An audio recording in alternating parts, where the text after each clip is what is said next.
Hello, everybody. Oh, I am an idiot. My camera's not plugged in.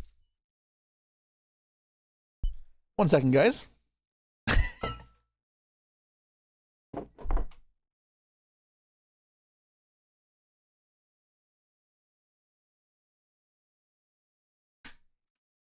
You guys have to deal with this rustling for a second. I am... Oh, God. Professional streamer? Well, you can argue with how infrequently I've been streaming lately that I'm not a professional streamer. I've had no time lately. Okay, so I have to turn it on.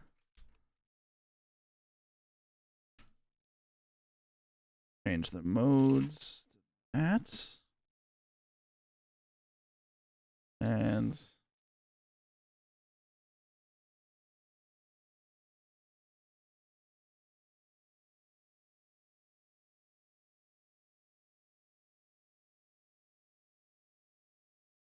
Okay.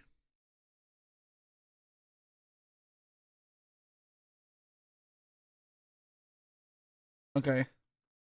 It's on. Oops. Yes, that's a potato.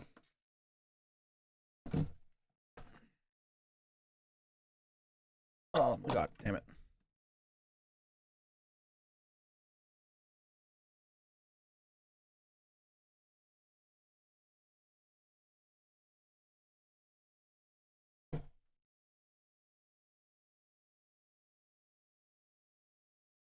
Good? I think we're good. I'm sorry, guys. 18 Hot Pockets, thank you so much for the sub. Appreciate it. New headset day? God, no, never. Until the day I die, we got the broken headset. I'm going to YC Sacramento. I haven't booked yet, but I plan on it. Yeah, so apologies for no stream yesterday. It's just been really busy preparing for Nats, all the work and prep I have to do. I'll be live again tomorrow, and I'm live today to make up for the fact that it was not yesterday. Then I leave Thursday morning, so I will not be obviously streaming then. But tomorrow's Exceed Cup, so I'm looking forward to that, as well as we'll have a case of Infinite Forbidden to open. Today, however, I wanted to go over some React content that I didn't get a chance to go over on Friday, because there's some videos to look at. So yeah, it should be cool. It'll be your first YCS if you go. I recommend you do. I love YCSs, so I have nothing but recommendations and good thing to say about them. Exceed Cup is tomorrow, though. That's why I said tomorrow. Send you all your engravers. How about I get to play the cards of the WCQ? That's why I'm opening it. After all. Yeah, so I mean that's kind of the plan we got for today. Yeah. I don't know if there's anything else that happened over the weekend there's for us to talk about.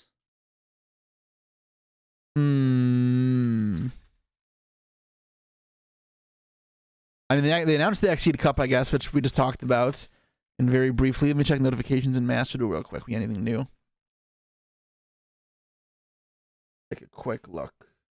Where's OBS? Road to Worlds, whatever. Event Cup. The free pack? No, I think I already got the free pack, right?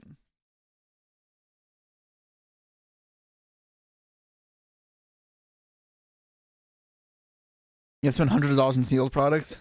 Yep. No, I didn't. I already got the free pack. Okay. Nothing free for me to take this time. Okay. We can jump straight into React content because I'll play a lot of Master Duel tomorrow. I don't know if I really want to play more Master Duel right now. Am I still missing anything here? I think I'm missing some Centurion cards, right? Yeah, I'm missing Oxilla, 1 Primea. Of course, I had to craft 9 Thrones. I had 0 of these. But I really wanted to play the deck.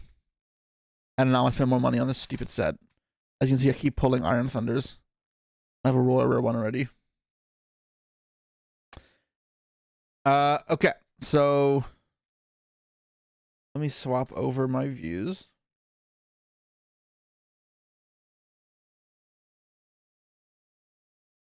Okay.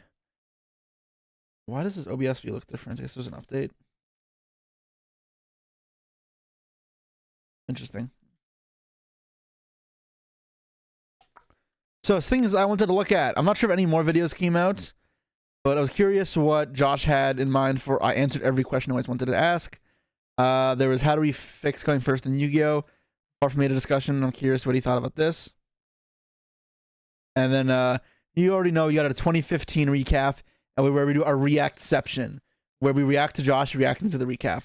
So which one do you guys want to start off with? You want to do the 2015 recap, the Farfa how to fix going first, or are we going to look at the every question one, which I honestly don't know what to expect? 2015 react, short one first, the Farfa one. Well, I mean, okay. 2015 react to react.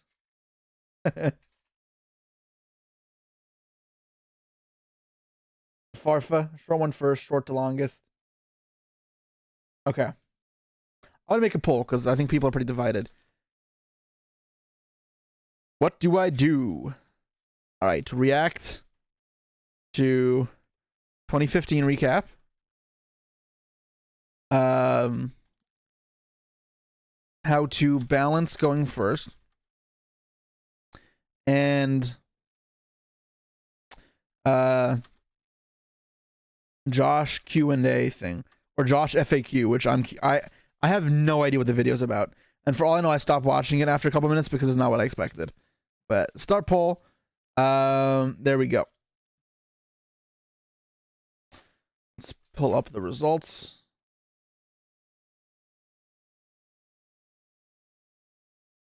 Ooh, where's my cursor? There we go.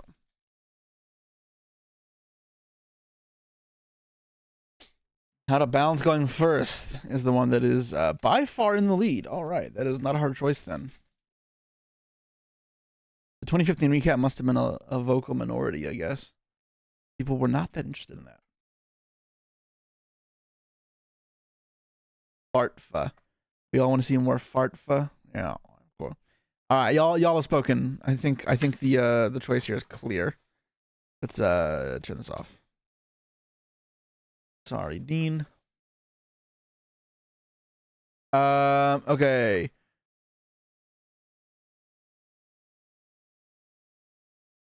Make sure you guys check out Farfa's channel, of course, this highlight channel here, and like, subscribe to the video as well. We are stealing some content here to make sure we get all that done.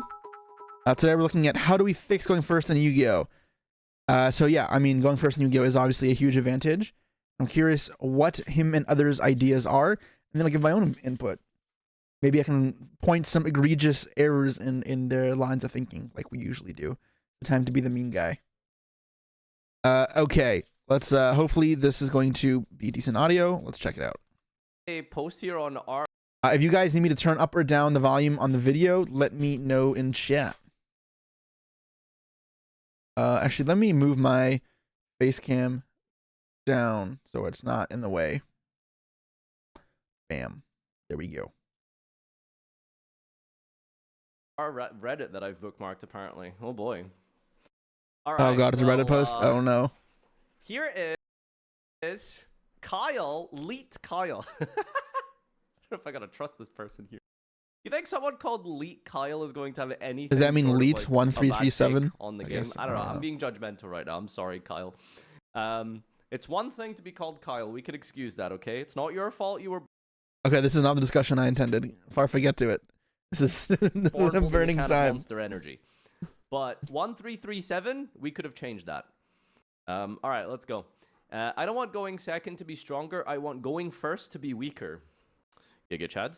As it stands, it's nearly impossible to win going second unless you open with non-engine when your opponent has full combo. For example, a single Snash. Snake Eye can't consistently make a dent in their own boards without opening 1 to 2 hand traps. You honestly need more it's now. Awful and feels even worse when you're playing weaker decks. Yep, I mean, it's true. Tools to going second create sacky, draw the out gameplay that's unsatisfying to win with and frustrating to lose to. Super Poly, for example. So this is weird. When there's only a single card that fills that role, then yes, it feels sacky because only one card in your deck that would help you in that position. The perfect video sounds quiet to you. Other people can give me their input as well, not just one person. But the problem with a single card being the main thing you're scared about is, I mean, yeah, it's a problem, but that logic won't apply if you keep adding more copies. It's only sacky because you only have 3 in your deck.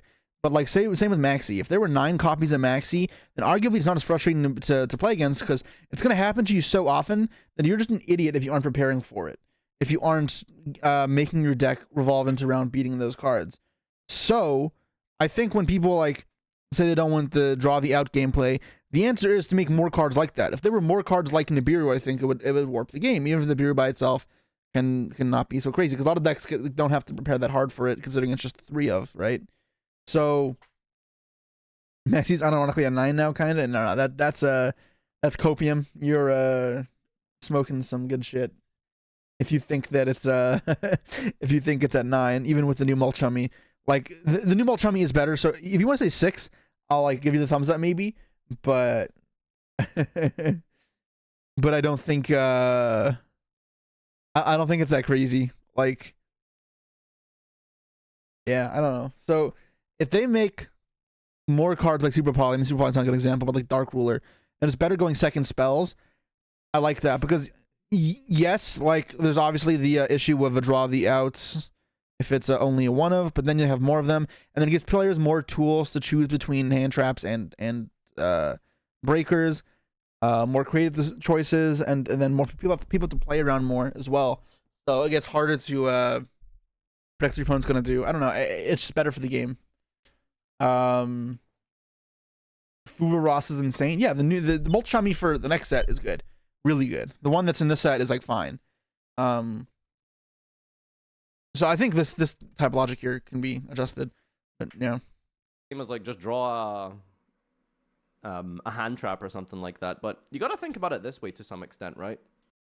It's a card game, so every scenario is really just draw the out to some extent, right?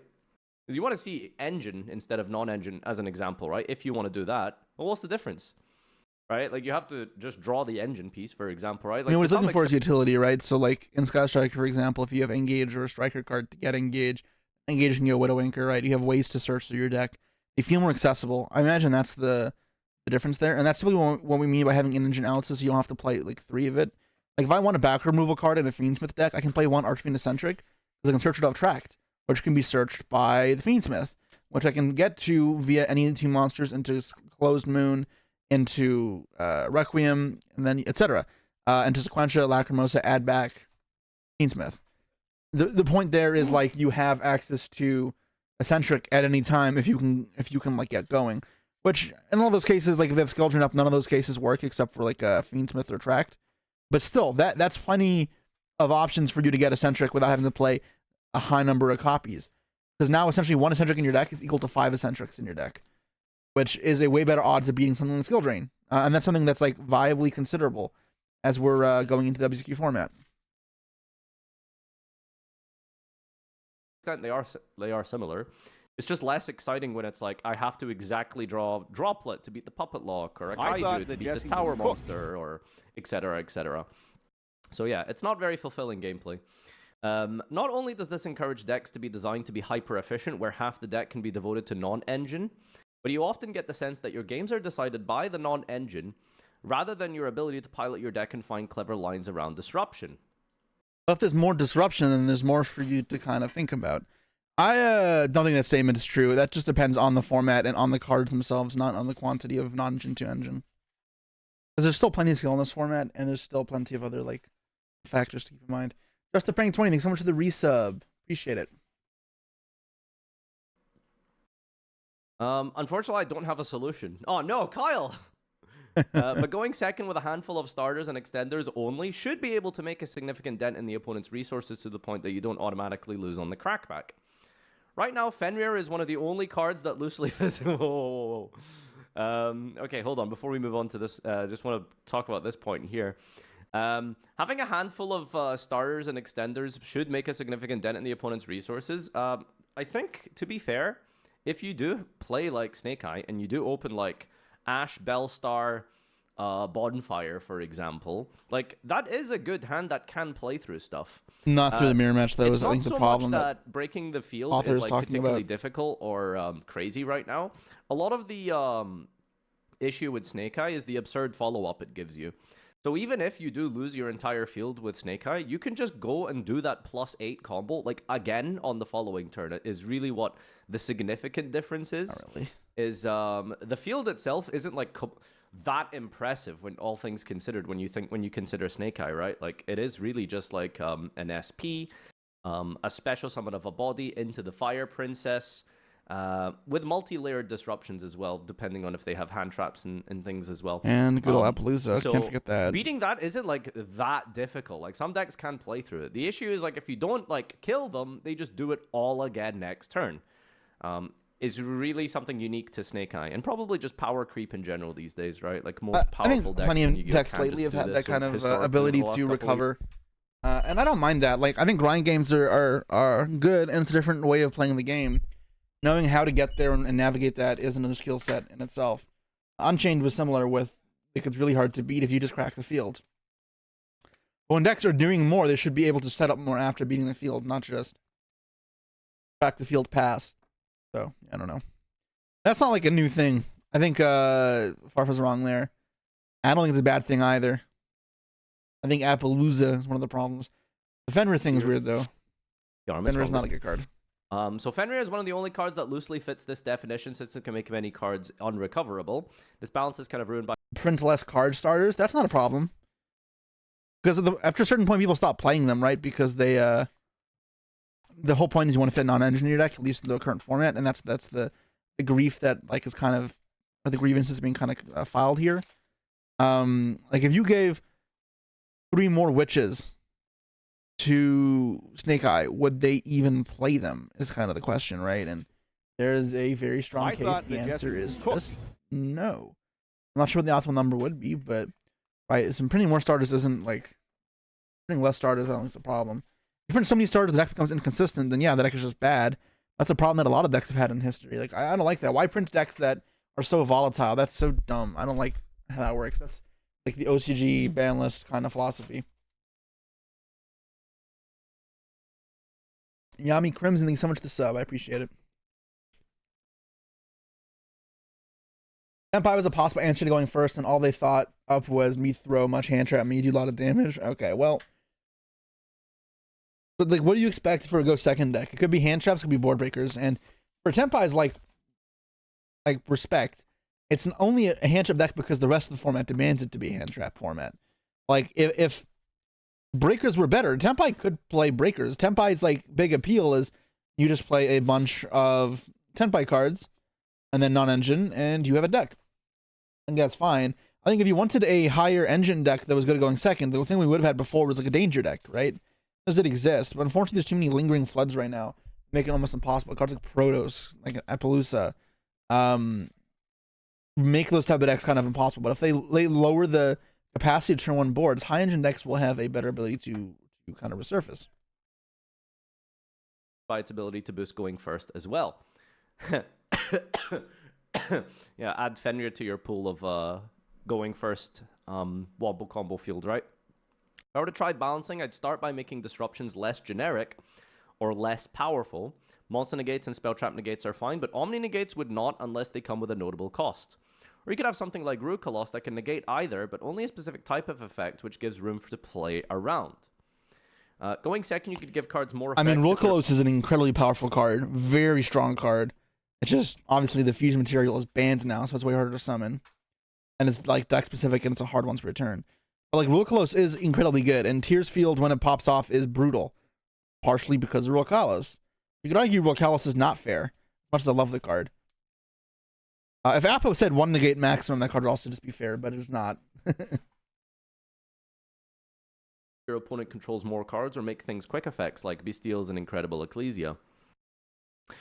Brings up a very, very good point here. Those are some of the coolest cards, actually, is the bonus effects for going second. Imperm, Bestials, Ecclesia is an engine piece, but also is like a extender if you are going second. So it's a starter for you when you go for it. Like, that's like... Yeah, I think if more decks had stuff like that, it'd be cool. Like, what if Snake Eye Ash? I know this is making it more broken, but perhaps it makes the mirror better. If Apple didn't exist, Snake Eye Ash said, if your opponent controls more cards, then you can special summon it. And it's just like a stronger extender now. Or if Oak said that even. Maybe you could play multiple Oaks. Because it could pivot into a starter. Then going second, it can also just do way more. Like, maybe that would be easier. And you could play a higher engine main deck, and your deck would be stronger. I mean, the way Fiendsmiths work right now, it's fucked up. Like, you can access any card in your deck via Beatrice, and therefore any Floodgate or FTK you imagine. So anything, like, nothing is going to be fair by modern, like, standards. Like, Engine is going to get beaten. You can't play an Engine deck and just hope it's going to work out. Until stuff like that changes. Actually, a super strong point here. I don't know if, like, we've, as a community, dubbed a term for that kind of card design, but it's really cool. Like, bonus effects based off of which turn it is of the duel, I think is massive. And yeah, more cards like that I think would be super, super cool. The roots are there, but there's so many other problems, and good card design is just so few and far between in current Yu-Gi-Oh! A lot of modern... Spirit of Yubel is a good candidate for a card to do that. Yeah, potentially. Right now, its condition being attacked is, like, so lame. That's just never happening, right? I mean, it happens, an effect comes up, but it's, like, so much weaker than it could be if it just specials itself from the hand. If your opponent controlled the monster and you controlled none, they control no more monsters than you. But at the same time, having cards be unique in their design is also important. I don't want every card to say the same thing. A little bit better for balancing would be nice. Card design in Yu-Gi-Oh! I think is very uninteresting, personally. That's, like, I don't know, somewhat of a controversial opinion, but I find, like, a lot of archetypes and decks, like, are not very interesting because they kind of built themselves. I'd like to see smaller archetypes, personally. For example, I find, like, the Yubel deck that we're getting to be somewhat kind of cool and interesting because it is sort of like a fiendish pile rather than, like, here is... small. How is it small? He like, the thing with Yubel is nothing locks you into anything, right? So you have a lot of freedom in the cards you use. And the Unchained cards also have a lot of similar traits. So that's why it ends up like Fiend Link. That's like saying Dragon Link. It's the same thing. It's because the cards are made generic. That's fine, but calling it smaller, nothing small about it. You got Mature Chronicle, Nightmare Pain, Eternal Favorite, A Loving Defender Forever, Phantom Yubel, Samsara Lotus, Grave Squirmer, Geist Grinder Golem, which sure is terrible, Spirit of Yubel, and then the 3 old Yubels. Like, you have plenty of cards. That's enough for an archetype. Not every deck needs to be 800 cards like Heroes or Blackwings.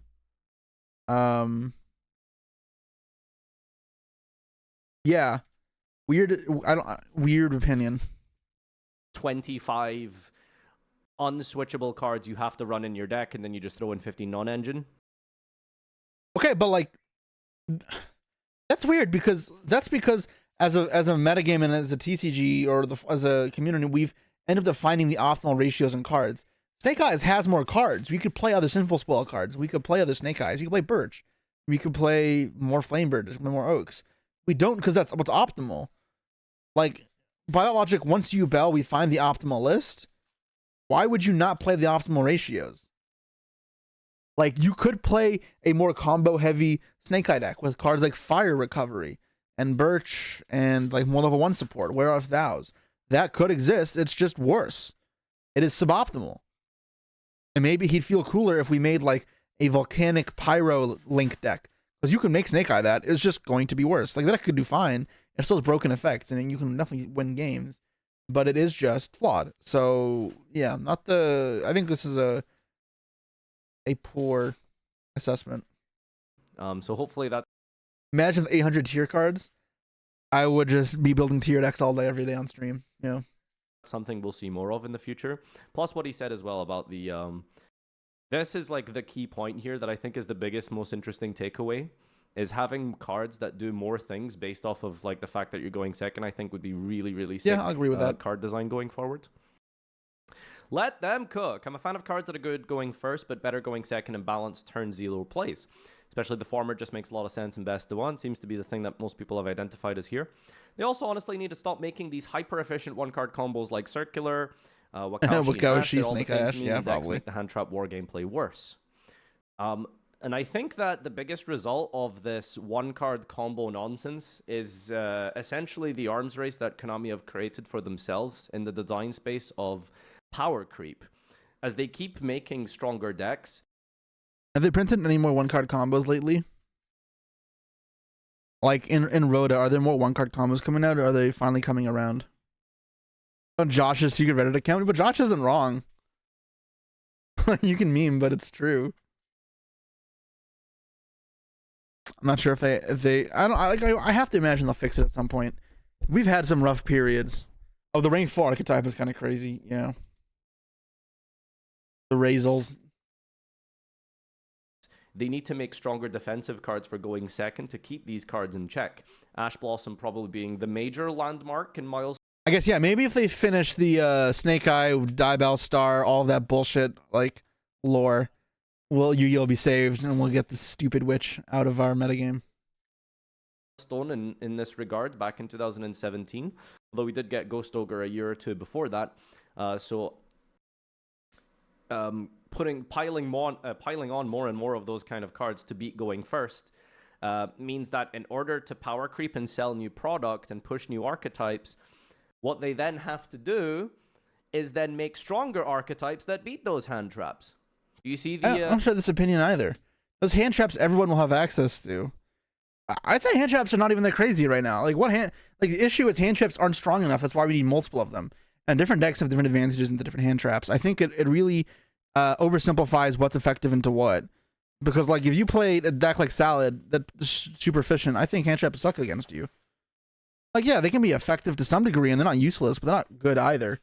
And there's many other decks like that as well. So, like, saying that it's a hand trap's fault, I think, is almost crazy. Yeah, there are decks you may enjoy that are really bad in hand traps. That will happen, unfortunately. But it's also, like, not, like, a encompassing principle. I think Joel's particularly effective for info. No. I have a tier list for cards staples. You should go watch that on YouTube. Irony? Do you see the conflict here? So because they're trying to beat all of these cards they've designed to help going second more powerful, in order to sell the new product and cards, they have to then make the new archetype stronger and powerful into those disruptions, and therefore you just make them do more things with less cards. Is the most efficient way to do that. And well, here we are. Honestly, like, that's typically not how these things work, right? Hand traps are typically bad versus, like, high value cards that, like, involve stringing card most together. So, like, something that's good into hand traps is like Cartesia, because Cartesia threatens the fusion. It doesn't pay a cost, so it's not bad if it gets impermed. And, like, the fusion will do something, and then you fuse the material with it. Now you get 2 effects, and it becomes really hard to deal with it. Cartesia adds itself back as well. You have resources, and Cartesia is nowhere near a 1-card combo. Nor was that a card called Broken. It's a strong card for sure, and I think that card is well designed, because I think it's one of the coolest cards in that deck. But it is very good in the hand traps. I think Zoo is probably the first 1-card combo deck. Probably not. Surely there's others. Substitute was fucking crazy as well. I guess it wasn't a 1-card combo. You need another water besides it. Zoo with Fusion Sub was kind of rough, but it was 2016. Yeah, I don't know. I mean, Tour Guide with BA was pretty strong. Mindmaster, these weren't 1-card combos though, right? Because Mindmaster is broken with other stuff, but not alone. Is that going to reach a critical mass at some point? I think so. Unless they do something drastic to change that. Yeah, I do not at all share this opinion with Farfa. Like, not a chance. But if they do something like that, again, think about it. Where do you go from here? Do you just end up making, like, power creep tier limit? Like, are we going to get tier limit 2.0 in a couple of years that essentially let you, like, play on your opponent's turn? Maybe that is the future of Yu-Gi-Oh's meta, is having decks that literally just play on each other's turns, so that we are no longer having turns in this game. We're just having a fighting game style Street Fighter duels. The goal should be to make the game more interactive and less lopsided. And you have basically said Konami needs to be careful with how they want to buff going second. Like, Tenpai in their field spell says, no, isn't what I was looking for. Same problem, but in reverse. Yeah, so in order to make going second saying something's stronger, not okay. You either give decks crazy 1-card combo. I think if the Tenpai field spell was broken, but just did something that wasn't, like, make your thing immune, then yeah. Oh, well, yeah, that was broken, but Tour Guide in Wind-Up Loop was, I guess it wasn't a loop by itself, was also crazy. Rabbit, Fralagia, Dolka, yeah. Well, I do a vid for Centurion deck in Mashal. No, we'll probably stream it at some point, but I'm not planning on making a video for that.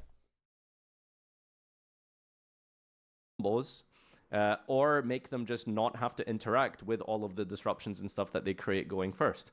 Then you get Sangan summoning, which technically solves the problem, but it isn't very fun.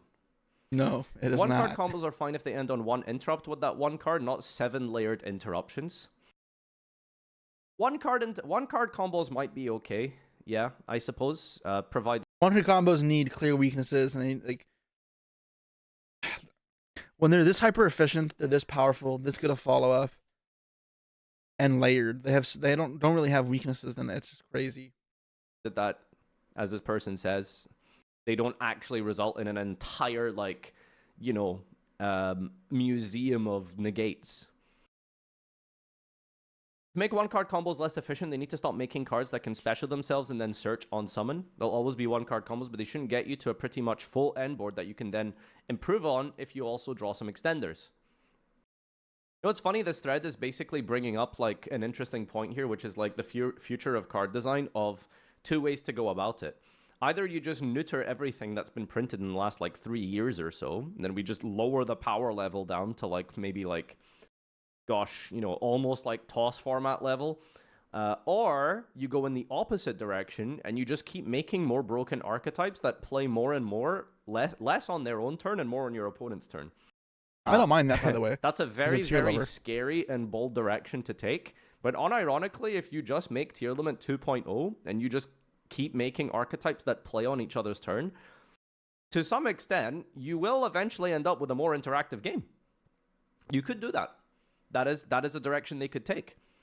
I don't know if anyone's played Star Wars Unlimited. I tried that game recently, and that's what it felt like. Because the turns in that game, it's like for each turn, you kind of share the turn. You pick whoever goes first per turn. You make an action, and then your opponent makes an action. You go back and forth until one person says, "All right, no more actions." Then the other person goes uninterrupted, or they just kind of pass priority back to your opponent. That type of thing. And that was kind of like neat to me. Dungeons of Runeterra is like that as well. Yeah, I don't mind that at all. Like, it's not crazy novel of a concept, but like interaction is fine, and that if you want a way to like fix going first, that is a way. And there will be some specific things you cannot do when your opponent goes first or when it's not your turn, for sure. But it means there's less craziness on there. And you both start the game immediately as well, which I think is a good thing. Yeah, no, I'm a fan of that. I love a lot of different things about Yu-Gi-Oh! Though, so if they also make it slower, I'm not like super opposed to that. However, I think that if they make it faster or if they make it slower, either way can still backfire. It's more so the quality and interactions of the cards than like anything else.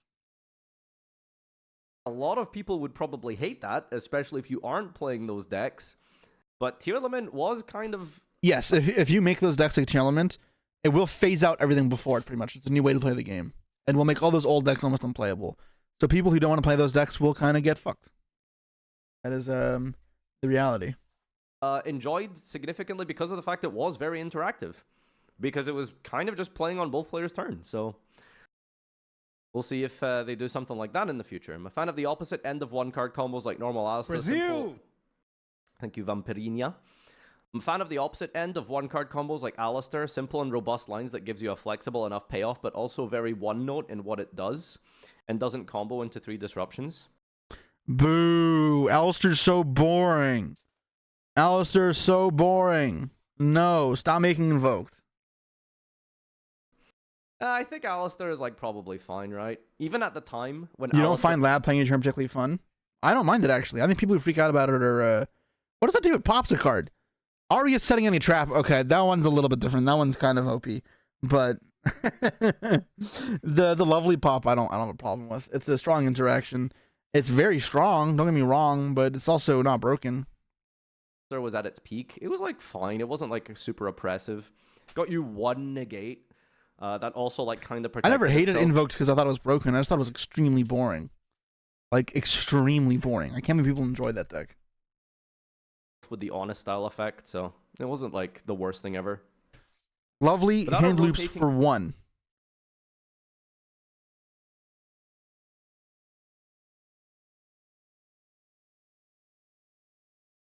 Like, what are you scared of there? Like, if they do that, what they've essentially done is use several cards in their hands, to get off part of a combo to pop one card in your hand. That's terrible. That's not a good play. Like, no one's doing that. If they're doing that, what they're doing is they're popping a card on field. Like, yeah, lovely when you get into very simplified game states and starts popping your top deck and get kind of dumb. But like, them ripping a card in your hand on your first turn is not really a huge problem. Going first, they get hand loop for 2. How? How do they hand loop for 2? Are you saying when they start? Because that's not what we're talking about. Like, if you change the topic, oh yeah, I can get floodgated by lab. Lovely on there turning. Alright, thank you for. You guys are just not talking about, like. Why do you guys change the topic? The topic was when they go first, you don't like when they play when you're going first. Hand rip for 2 is still, like, not even that crazy. Because they have to do a lot to get that going. That is vulnerable to disruption. Like, if I'm playing that versus Snake Eye, not even fucking close in terms of which is more powerful or scary to play against. Format 1-card starter deck may just be the tip of the iceberg. Konami is both getting lazy and running out of ideas. I don't think so.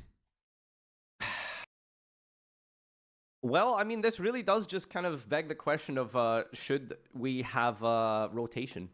That doesn't mean that we won't run out of ideas. It's a big thing to ask for. That's a big thing to push for, you know? That's a game-changing, customer-based, splitting, divisive implementation that is...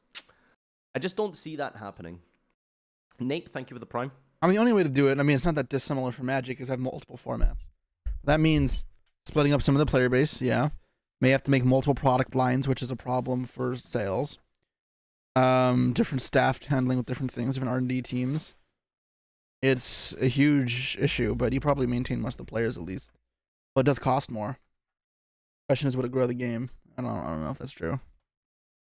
Players, we want more interaction. Okay, here's Tier, Lab, Vanker, Soul, and Brandon. No, you just can't. But I guess in a way that's what Speed Woola was, and that didn't mean anything. So yeah, I mean that was probably their way of testing alternate formats, or one of their ways, and it just didn't really take off. It didn't bomb, but it wasn't good either. Branded? For me, it's about how much you can make with a 1-card. Thing is, in Master Duel, the Lab Hand Rip 2 is sus, always hitting key cards. Okay, you were just... No, I'm not even gonna... No. You are biased because you've had some bad luck a couple times. That is not how Master Duel works. It does not hate you. The game does not want you to lose. I shouldn't have to help explain that. Card combo. Because Alistair and Circular are 1-card combos, but one can make a negate with a discard cost, and the other can make multiple disruptions. Doesn't even take your normal summon. 1-card combos are inherently Power creep. I don't know. Whatever. 5 5 years design. apart. The more 1-card combo starters a deck Oh, the Circular's kind of toxic, but yeah, whatever. has, the more room they have for hand traps, which leads to unfun gameplay like Snake Eye Mirrors, hand trapping, trading to death. I think Tier Limits is a very well designed deck if Kick Colossus is banned like in the TCG. They would not have any 1-card starters, so they would not need to play a lot of engine and milling cards to stay consistent, and they do not flow chart themselves into the same end board every single game like Mathmech or Snake Eyes do. I think I've always felt that like the best... No, I think without Kick Colossus, the deck changes drastically into a combo pile, and that is very broken when it goes first. You haven't played against this deck properly if that's how you feel it would end up if you like if you haven't played the version that was played last October. Way to like design a combo deck is like to a combo deck specifically. I'm talking about like a glass cannon style deck. Best way to design that theoretically is probably just It's an obscure code after all. The MD RNG is at least bogus. Bruh, get your head out of your ass and stop blaming life for everything you fail at. I'm hoping you're joking and I'm playing along, because in reality I'm also not joking if you're serious.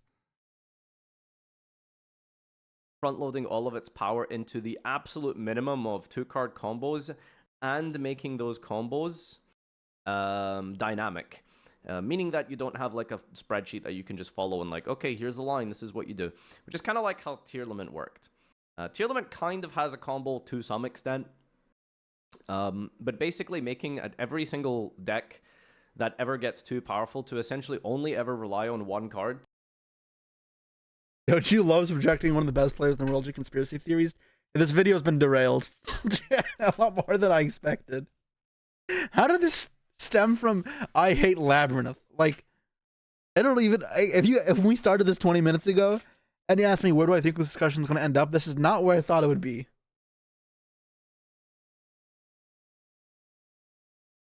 You're typing in the chat what they think? Alright, then you have nothing to worry about then. I'm just stating a fact as well.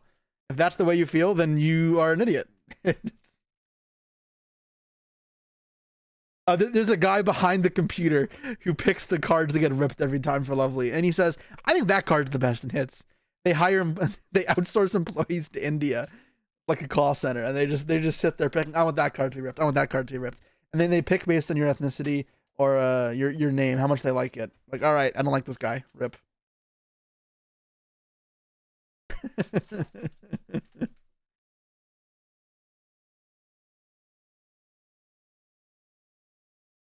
Labyrinth broken confirmed. Oh my god. Let's finish this video and stop talking about Labyrinth cards, please. Is on 2 cards minimum, I think is probably the easiest way to design. Unchained, yeah, and look at Unchained, for example. It didn't get a lot of time to shine, but it was one of the most interesting and coolest mid-range decks we've ever had in Yu-Gi-Oh! Drytron was not healthy. Well, to be fair, Drytron was not a 1-card combo deck, but it was something that definitely... Because it ended on Floodgates. Despite having 2-card plus combos, was not... Also in the format where people played Virtual World, which guess what it ended on? A Floodgate. Very interesting or fun win condition. They need to reduce ceilings of decks. The reason going first is so strong is because so many meta decks allow you to set up a board with 5 negates with a 1-card combo, playing through 1 or even multiple hand traps. Oh my god, I'm getting sick of the term 1-card combo. Is this why you guys get mad at Josh? Okay, like, I get it, and there's a lot of truth to it, but holy shit. Screaming 1-card combos is kind of annoying. Like, that's not the biggest problem, even if it is maybe like a symptom or like it is like a negative thing that exists. Holy. Just everyone saying 1-card combo. Why haven't we made this like an acronym yet? Like OCC. 1-card combo. Yeah, there we go. We shortened it now. Everyone, anytime anybody in the chat wants to say wants to play 1-card combo, they have to say OCC or you get a timeout. Perhaps unless the player we'll make the new lingo. To counter the play, there's not much you can do. 1CC. Fuck you guys. You going against my will. Well, I mean, yeah, it's a whole lot of complaining here, but again, in terms of solutions, I don't know how we really find that solutions.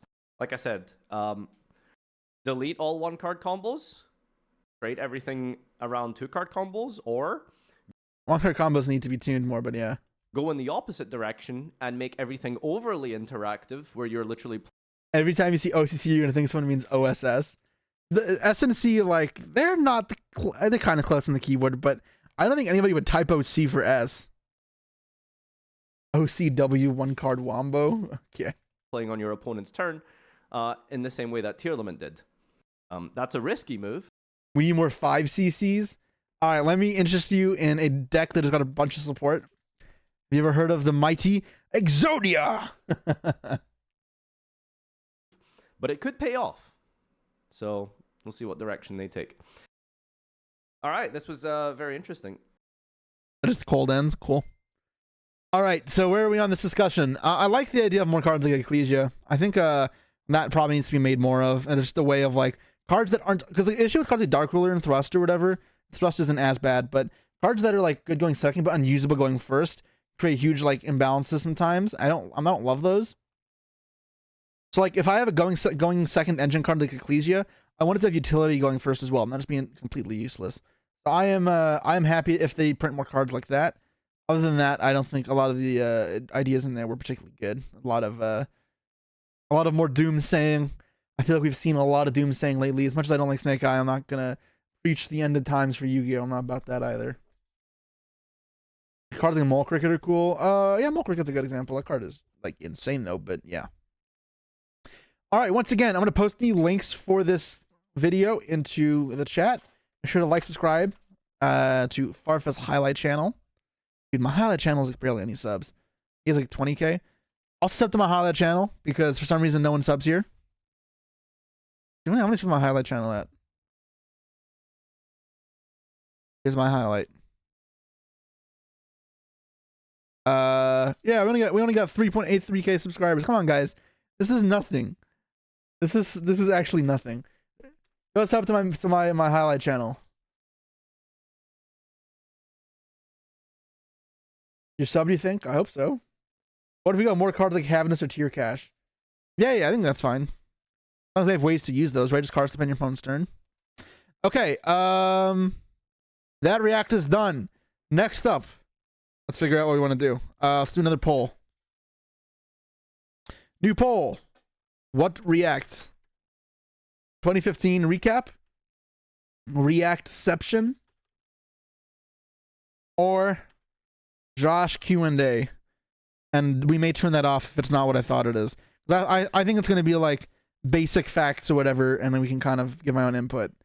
But yeah. We'll figure it out. Let's, bam, view results. That's the wrong link. I am an idiot.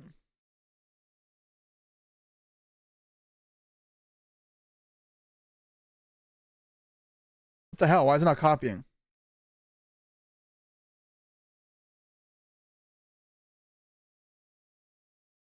It's just not copying.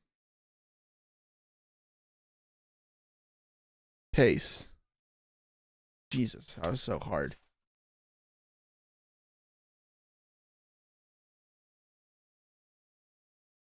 Okay.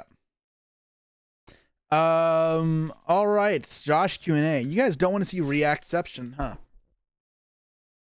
Should I even do that then? Like, do you guys want to see me do it at all?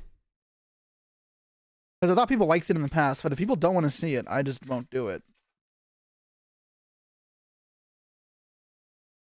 Yes. Still want to see it? All right, we can still do it. All right, so first up, we got... I answered every question you always wanted to ask. So once again, you guys know the drill.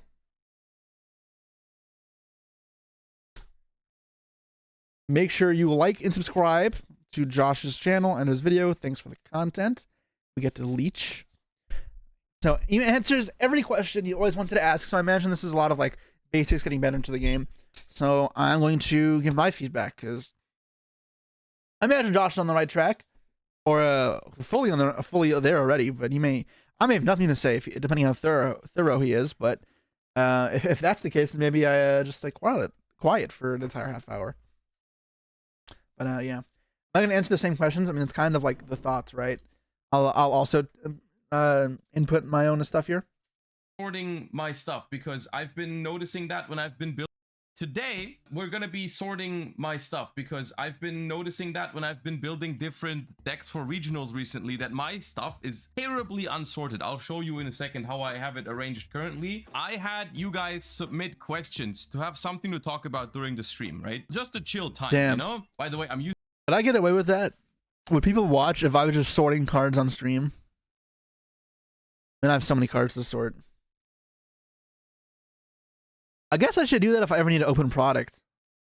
Using this mat today. It's beautiful and I can't use it at tournaments anymore, so I'll put it here. How long would it take me? I would never run out of stuff to sort.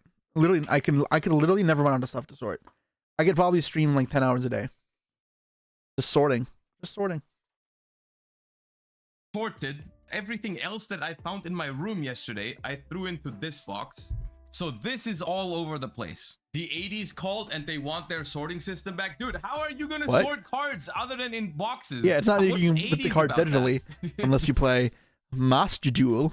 Don't bully my collection. Use binders. Dude, binders? You want me to put all these cards into binders? Oh, binders are even more outdated. Holy shit. I can show you guys my binders. I haven't updated them in a while, but I use them for like some of my collections. I've sold a lot of it, but I still have some of this stuff. I'm happy to show off. But yeah, dude, like, I'm trying to think of what I can show you guys. I just got a pile of crap next to me. Yeah, I don't know.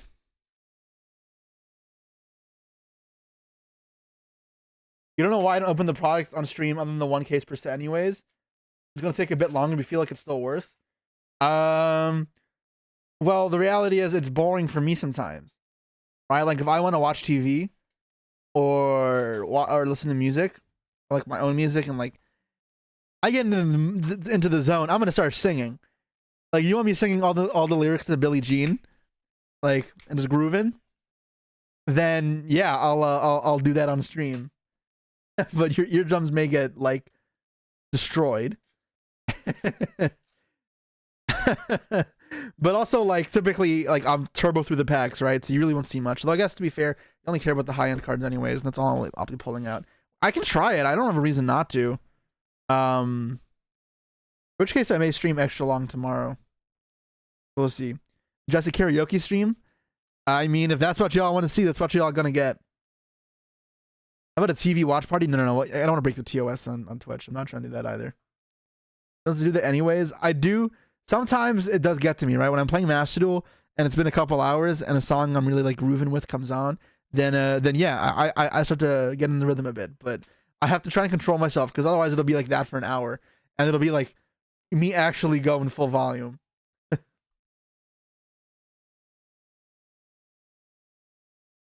Try it once. Sure, I'll try it. I guess what I have to lose. I can't imagine this is what I expected to get out of this video, so I'm gonna keep watching though, because this is not where I expected this to go again.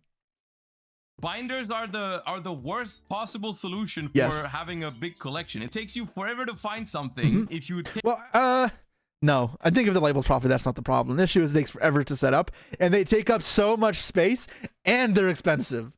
So like, it's just a pain in the ass. take it out of the binder, there's a hole in it. It's dumb. I'll just grab the first pile and we start with that. Rocking the Master Duel mouse. Yeah, I got the. Dude, the vendor brain from just sees cards and I see money. I see $sign. Oh god, I have a sickness. my desk. I got the mouse pad and the mouse. What brand are you using? Yeah, I got for the same thing. sleeves? Mine is so dusty though. I need to. Oh my god. Oh. I was like a bunch of dust under there. I just knocked up into my mouth. Great.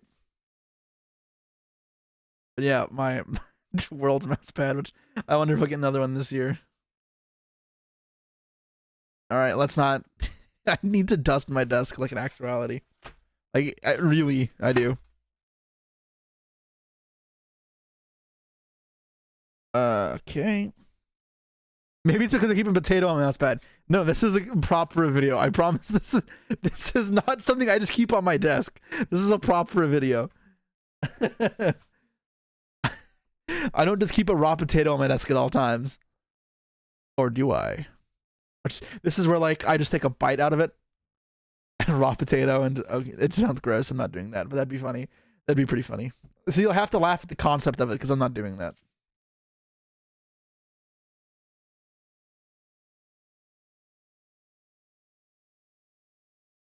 It's just the ones that I've been using all my life. It's not like I've compared 10 different brands, but it's just this one's the ones I've always been using and I like them. KMC Hyper Matte Mini. I'll let. Sorry, if you're looking for sleeves, can I interest you rather in your Supreme Pros TSX1 Potato 10% off? For 50 subs, I would. No, this potato might be rancid. I'm not biting into this. If you give me 500 subs, I'll bite into it. But 50 subs, I'm still probably not eating this. I might actually get sick. This potato feels kind of soft. Like I'm not biting into this. Well, it's not soft, but like I don't trust it. I don't trust this potato. Don't let it ferment it, otherwise it is now poison. Wait, actually? No, it's just vodka, right? Vodka is fermented potatoes. I don't like to drink anyways.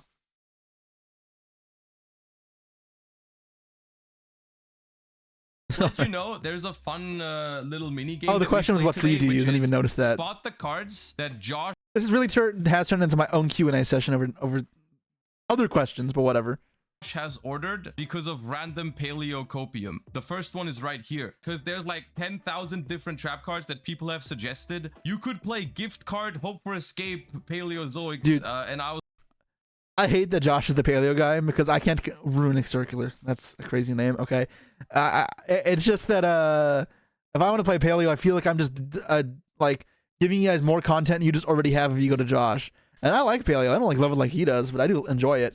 I don't have the cards, and I'd like to buy them because I want to play the deck a bit with Toad Legal instead of just Master Duel. But yeah. I was like, you know what?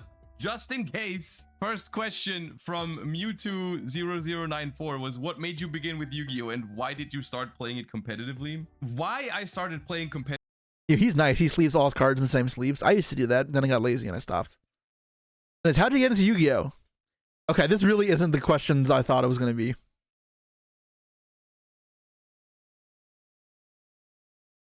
Huh.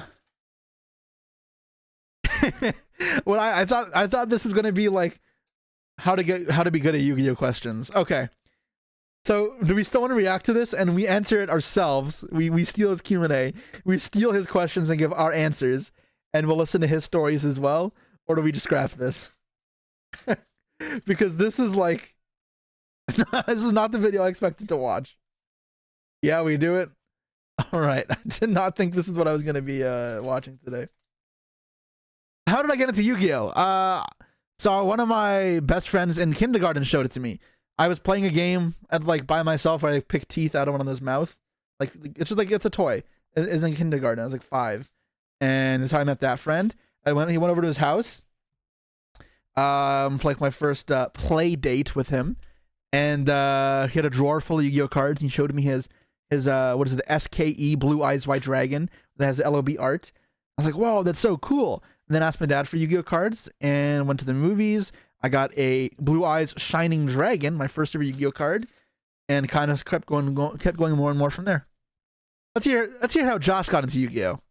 Competitively, I couldn't really tell you. I can only really guess that I was always kind of a competitive person, and I really liked that about the game. I can definitely tell you why I started going like hardcore competitive and why I started traveling. You didn't answer the like, question every properly. single event. It's a very random reason. I qualified for Worlds basically on accident in 2012. At that time, I would only very rarely go to big tournaments, but I did go to the European Championship in 2012. I wasn't bad or anything. I wasn't like insane either. I just went with a couple of friends. I qualified for Worlds, and I even got 3rd place at Worlds, which was also completely unreasonable for how good I was at the time compared to some of the other players at Worlds. I don't know, something like that just sucks you in. You really want to go back and try again. This is kind of the thing that made me go really competitive. Avex asks, can you name a thing about Yu-Gi-Oh that is definitely better than every other TCG you know about, and a thing that Yu-Gi-Oh does the worst out of all of them?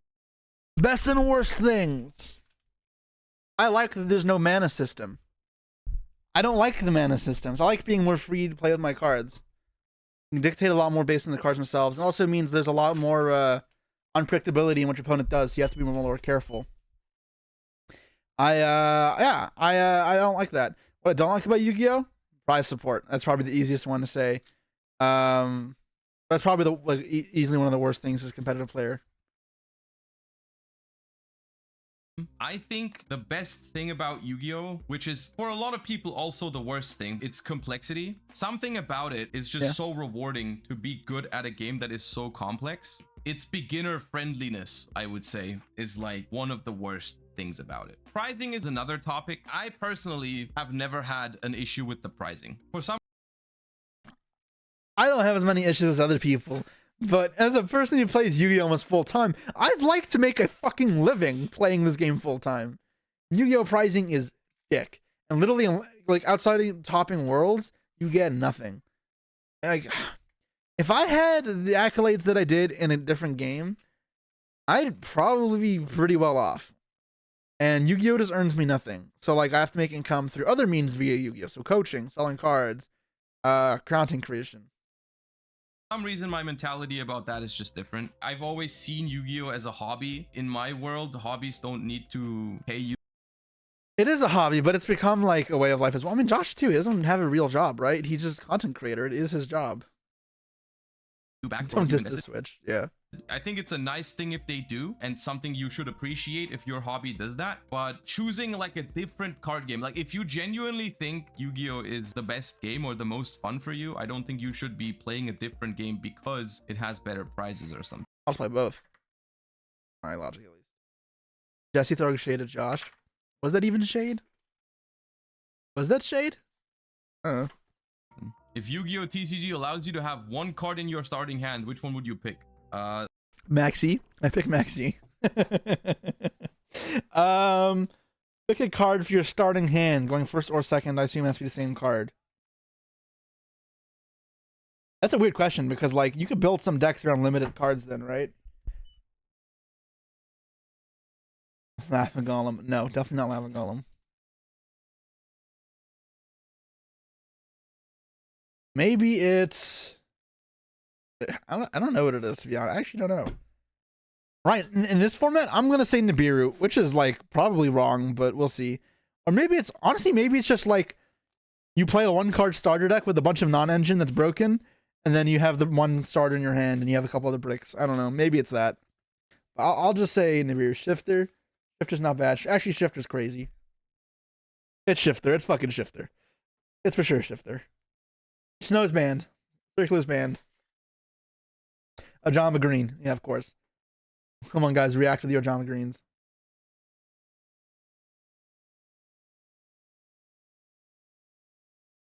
I'm redeeming it. There you go. A Cyframe driver, so we have that out of the way. Wait, what? What did I miss? One card in your starting hand, which one would you pick? Cyframe driver, so we have that out of the way, and I can draw real cards. Because I draw it. I thought I missed something when he was answering it. Okay. Anyways, so if I make it my guaranteed opener, then I won't be mad about it. What single card do you think would have had the greatest impact on Yu-Gi-Oh history if it were erased from existence? I don't know what the erasing part is because, like, you clearly just mean the most impactful Yu-Gi-Oh card, right? What is the most impactful Yu-Gi-Oh card of all time? Like, across all formats? It's probably Maxi. I was thinking Mystic Mine because that kind of, like, had a huge impact, but that's just a couple. Yeah, I'm sitting here thinking because I actually don't know. Like, those are both great answers. You also maybe go older than that. And something like BLS or CED drastically sped up the game as well. Back 2004. Rescue Rabbit. Lagia maybe? Lagia Dolka. I feel like stuff has been mostly like progressive. It's not been like huge strips. Dark Arm Dragon was brutal. Like Dark Arm is crazy. Cyber Dragon, sure. Like, so it's weird. What's the biggest impact? What does that mean? Like in power creep, like it was a big difference in Yu-Gi-Oh's era, or warped the format around it? In which case, yeah, I guess Maxi's a huge one. Mystic Mine's a good one. Ash Blossom is huge. Ash Blossom is massive. Even if it's not the most broken card. Like every single format since its like existence, you've had to be conscious of Ash Blossom. Tour Guide. Yeah, Tour Guide's a good one too. Yeah. Years in the TCG. Called By deserves to be named. Called By is a really good card. I don't think Called By deserves to be mentioned in that discussion. I think Ash Blossom was a good bring up. Compared to Maxi, Ash Blossom is relatively recent. I think Effect Veiler deserves to be mentioned. But Maxi's been banned for 7 years, right? Or is it 6 years? 6 years, right? 6 years? But I think it's just Maxi. Elena asks, the OCG and TCG become one format. Everyone gets the new card at the same time, but also you have to play with the OCG ban list. What do you think about this? No. I think I talked about this exact thing in a recent video. I said, I am all for one format between everyone, but the TCG gets to make the ban list. I'm not playing in no OCG ban list format. Two what pesky about little adopting OCG rules? I think the rules should be the same for everyone regardless. Yeah, like the hands trigger thing is really stupid. So like, if you use Ghost Mourner in Master Duel versus the TCG, now they work differently. So that thing is very, very dumb. It's weird that they have slightly different rules in the OCG. I think we should probably adapt them and have the same rules for everyone. That would be preferred. I picked up these. This is annoying me. Why does he separate the archetypes? Why wouldn't you just make archetype deck cores and leave them together, Josh? That's psycho, right? Like, why split up the Orcus cards? You only, like, if you need one of them, you're going to need all of them. I'll throw shade there. That is crazy. Why are you splitting up the Orcus cards? That would be perfect. Like, do you guys do that? I don't do that. I like, for staples, yeah, sure, but like not for deck cores. Nib was a huge change. Nib was a huge change. Yeah. By card type, I know. I'm saying he should. preferred. I picked up these in Japan when we were at Worlds, just as my spirit animal to practice for Master Duel Worlds, and it did pay off, so I'm smart. And for this one, I also have a really cool story. There was this one Konami guy, I think he was a volunteer, I'm not sure. We were sitting all three next to each other and we were playing our games, and there was like Konami officials or Konami volunteers or whatever behind us, and they were watching and telling us when to start the games and when to select our decks and all that kind of stuff. That guy was responsible for us for the entire day, basically, right? He was watching our games, telling us when to start and all that, and he was really nice. And after we won, he gave us each one of the cards in our decks that we played and that he was seeing us use a lot throughout the tournament, right? He gave me Talents. I forgot what he gave Quantal. It was not Reinhardt.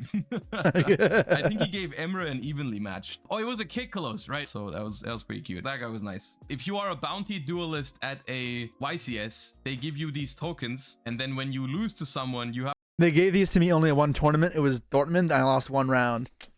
So that was nice. I still have like 11 signed tokens. I can probably give them away on stream at some point. So that'll be cool. Wait, no, I already gave them away. I think I actually already gave them away on Twitter. Never mind, ignore me. Have to give them the token. They can go to the prize wall and get some boosters for it. This was YCS Dortmund, I think. I played against Herman second last round or something. I beat him. He gave me the token. I forgot to turn it in, and then I wouldn't want to turn it in. The token's cooler than the one pack. I decided, well, I'll just keep it. It's kind of a cool memory. I kept it. So I got this one for defeating Herman, the bounty duelist at YCS Dortmund. I still have it. And this one is a quarter century, I think it's Zark. On the Friday at the welcome dinner for Worlds, they did a little mini game. They opened some packs and they gave everyone one card. Oh yeah, I got nothing. I got a common. Every card was there twice. And they would have the rest of the cards and they would shuffle them up and draw a card. And whoever had the same card from all the players, they would get a little prize or something. And out of all the random cards that they opened, I got a quarter century Zark, which all the Japanese players were like, oh, that's really nice. So I kept that one. Actually, let me put these like special memory cards somewhere else. This is a Reinhardt I want to get signed by Quantal. I still haven't yet. Someone asked, how did you and Emre meet? I'm gonna be honest with you, I couldn't even tell you because I've known Emre for... How did you meet Emre? Well, this one's easy for me. I met him at Worlds this year. We made a group chat for like 12 different people before Worlds because we had an extra week in Japan after the event as well to go do stuff. And I didn't know Emre at the time. Bowden knew him. I'm very close to Bowden. And got added to the chat with a bunch of us. We were going over plans, and Emre wanted to go to wrestling as well. We watched like Japan Wrestling, whatever it's called. Like something New Japan Wrestling. Bowden loves wrestling as well, so we planned that to be like the Tuesday after Worlds. I think it was the Tuesday after. So yeah, we did that. But I was with him for a couple days then after Worlds when I got to know him more properly, because obviously during the event, like my first thing is not to socialize, especially people I've never met before, but got to know Emre solidly after the fact. New Japan Pro Wrestling. I knew there's a piece somewhere in there. NJWP, yeah. That's what we went to go see. It was not far from Poke Worlds, so that was cool. I stayed there for like 2 weeks afterwards, and yeah, so it was like we went to go see we went Yu-Gi-Oh Worlds, and then we had New Japan Pro Wrestling, and then we went to go to Poke Worlds afterwards. It was a fun week, very fun week. I have a vlog up on it on my channel, so go watch it if you haven't, because that's fun. I had a really great time in Japan. A bit crushing getting second, but I still really enjoyed myself. It was good to meet new people. I knew Josh obviously for years, but I did not know his teammates Quantal or Emre until that event. So yeah, but I'm friends with both of them now. A very long time. Basically, Emre is a decent bit younger than I am, and Emre's the same age as me. Yeah, we were like bonding. Oh, because usually like I feel like it's weird. People are always younger or older than me. I don't have anyone else that's like the same age for some reason. And then we realized, oh, we're the same age. It was also funny because like they ask for your dietary restrictions at Worlds, and he's Muslim, I'm Jewish. Both of us can't have pork, but for both of us, like we're not overly strict with religious stuff. Like I'm not looking for kosher, he's not looking for halal. He just wants to avoid pork because I was not trying to be too picky and like ruin things. We both wrote no pork on our dietary restrictions, and then like the finals of Worlds, the lunch they're giving us was like pork curry, pepperoni pizza, and pork soup. Those were the 3 options we got. So, yeah. So we both had a plain bowl of rice. We were bonding over that. Yeah, that was funny. We're surprised by how tall Quantal is. Yeah, he's really tall, but so was like Christian Thomas and his brother. Oh, I remember me and him were bitching. We're eating next to each other with a bowl of rice. Then Farfa pulls up. He's like, "How are you doing?" And I see he's eating the curry, and I'm like, "Farfa, aren't you like trying to eat halal?" He's like, "Yeah." I'm like, there's just pork in there, dude. Like, surely you should have asked when you just picked up a random bowl of food if you had dietary restrictions. Like, that was just crazy. And then he just like spits it out. It was like, what? And like, yeah. Why did he even ask to begin with? I don't know. It's actually show troll. Oh, we just filled out like forms for our for Worlds again. For dietary restrictions are on there, and or your favorite food, and I wrote bacon because if they put that up on Mastodon as like your favorite food, like they did last year, it'll say bacon, and I don't care. It'll be funny. Just fart for things. Yep, exactly. At a time where I was already playing very actively in my area, Emre showed up as like still a very, very young kid basically and started playing. I don't know what the first interaction even was, because Emre I think is like 5 years younger than me. I'm not sure, maybe even more. Next question. Do you only play Yu-Gi-Oh for a living, or do you have any other sources that you get income? Okay, so I don't play Yu-Gi-Oh for a living. I create content about Yu-Gi-Oh for a living at the moment. I do not have another job next to streaming. No, playing Yu-Gi-Oh for a living is not possible with the price pool that we're being. It wouldn't be awesome if it was though. Thing that anyone does. I don't think it should be either. That's the thing. I am not complaining about the fact that you cannot make a living off of playing Yu-Gi-Oh. Yes, a better prize pool would be nice, but for me personally, like I said earlier already, it's not something that's required for me to choose a hobby. A hobby for me is always something that I just enjoy. And yeah, but when you're doing streaming as like your job, it becomes interjected with your job. It's like it becomes your living, right? If you don't keep up with the game because you don't like the format, what are you supposed to do? You're a streamer. So it is kind of like goes hand in hand. It's my problem. Also be dictated by money, ideally, right? Do you still play Legends of Runeterra? No, I never played this. Not. As far as I know, the competitive side of the game has basically died. After Yu-Gi-Oh, what card game is the best in your opinion? Well, that would have been Legends of Runeterra. I like Lorcana at the moment. I have not tried Flesh and Blood. Very basic Hearthstone. Never played Flesh and Blood. I just tried Star Wars. That was cool, but I haven't really played it. I've been playing a bit of One Piece. It's all right. I don't like love it, but it's okay. Good money as well. Pokemon's neat. I don't think Pokemon's as bad as people think it is. Honestly, like there's no game I love like Yu-Gi-Oh. I enjoy playing Magic, Pokemon, Lorcana, One Piece, Hearthstone. I'm like, I've played all those and I've enjoyed them, and I'll play them casually. But no, I'm not trying to Lustrals. But I don't love any of them the same way to Yu-Gi-Oh. The one that I probably played the most after Yu-Gi-Oh, and I have loved the most, especially during COVID when I didn't enjoy Yu-Gi-Oh and couldn't go, was Hearthstone. And there was a short period of time, like 6 months, where I played Hearthstone competitively. I played 2 Masters tours, made some money. Never had any crazy finishes, but yeah. I have played Digimon and One Piece before. I think they're both cool, but currently my second favorite is Lorcana. Do you think there's a lot of cheating at big tournaments, either illegal plays, time? People make the cheating problem to be way bigger than it is. Of course it happens, but it is not a huge issue. I mean, like, be diligent, because, I mean, it exists, but, like, no, your opponents aren't always out to get to you. Like, most people are good sportsmen. Time rule abuse or stacking, or do you think inexperienced players suffer from that? Unironically, I think the majority of what people call cheating is accidental, at least from my experience. Yeah. But I've always said this in the past, that there's a chance that my experience when I go to a tournament is different to the experience from, let's call it, an average player, simply because I do think there's a possibility that people that would normally maybe be unfriendly or rule sharking or maybe even cheating would not do that against a well-known player like myself. I have seen that as well, the biases that come up with having a name and a reputation. People don't try shit as much with me, but as someone who's played when I was a nobody, like, I never felt like it was that bad of a problem, and unfortunately it has happened to me like once or twice over like maybe 20 events.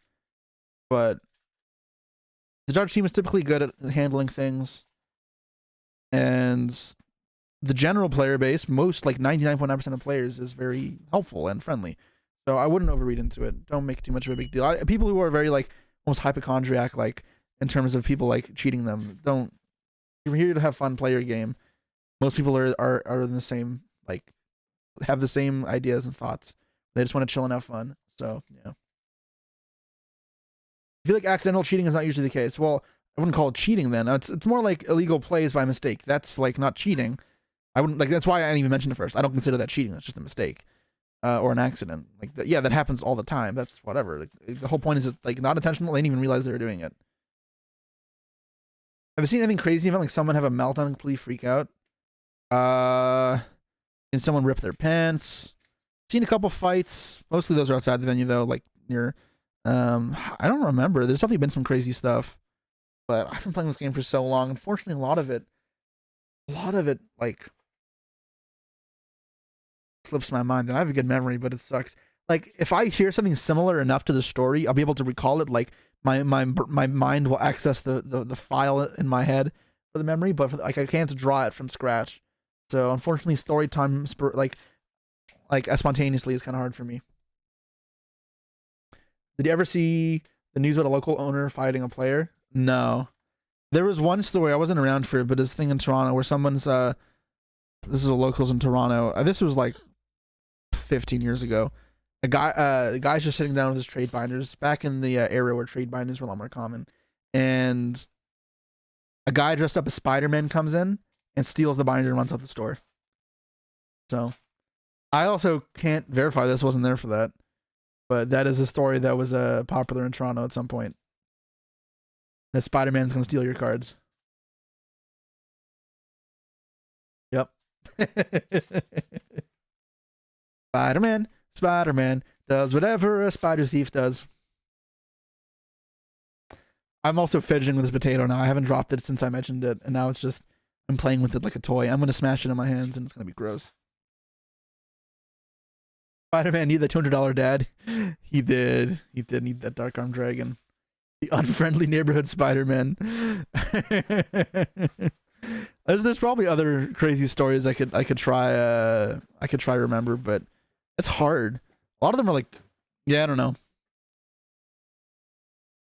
When I go to throw the potato at the wall and see what happens. Very nice throw games, very nice opponents. I don't know though if that experience translates to every single one. That's just my side, and I'm very aware that there might be people that experience that differently, but for me personally, this is not that big of an issue. Mohammed asks, do you think blind second can teach a player more than going first, since going first is all about how good is your knowledge of a deck and how do you play around some cards? Comes from that knowledge.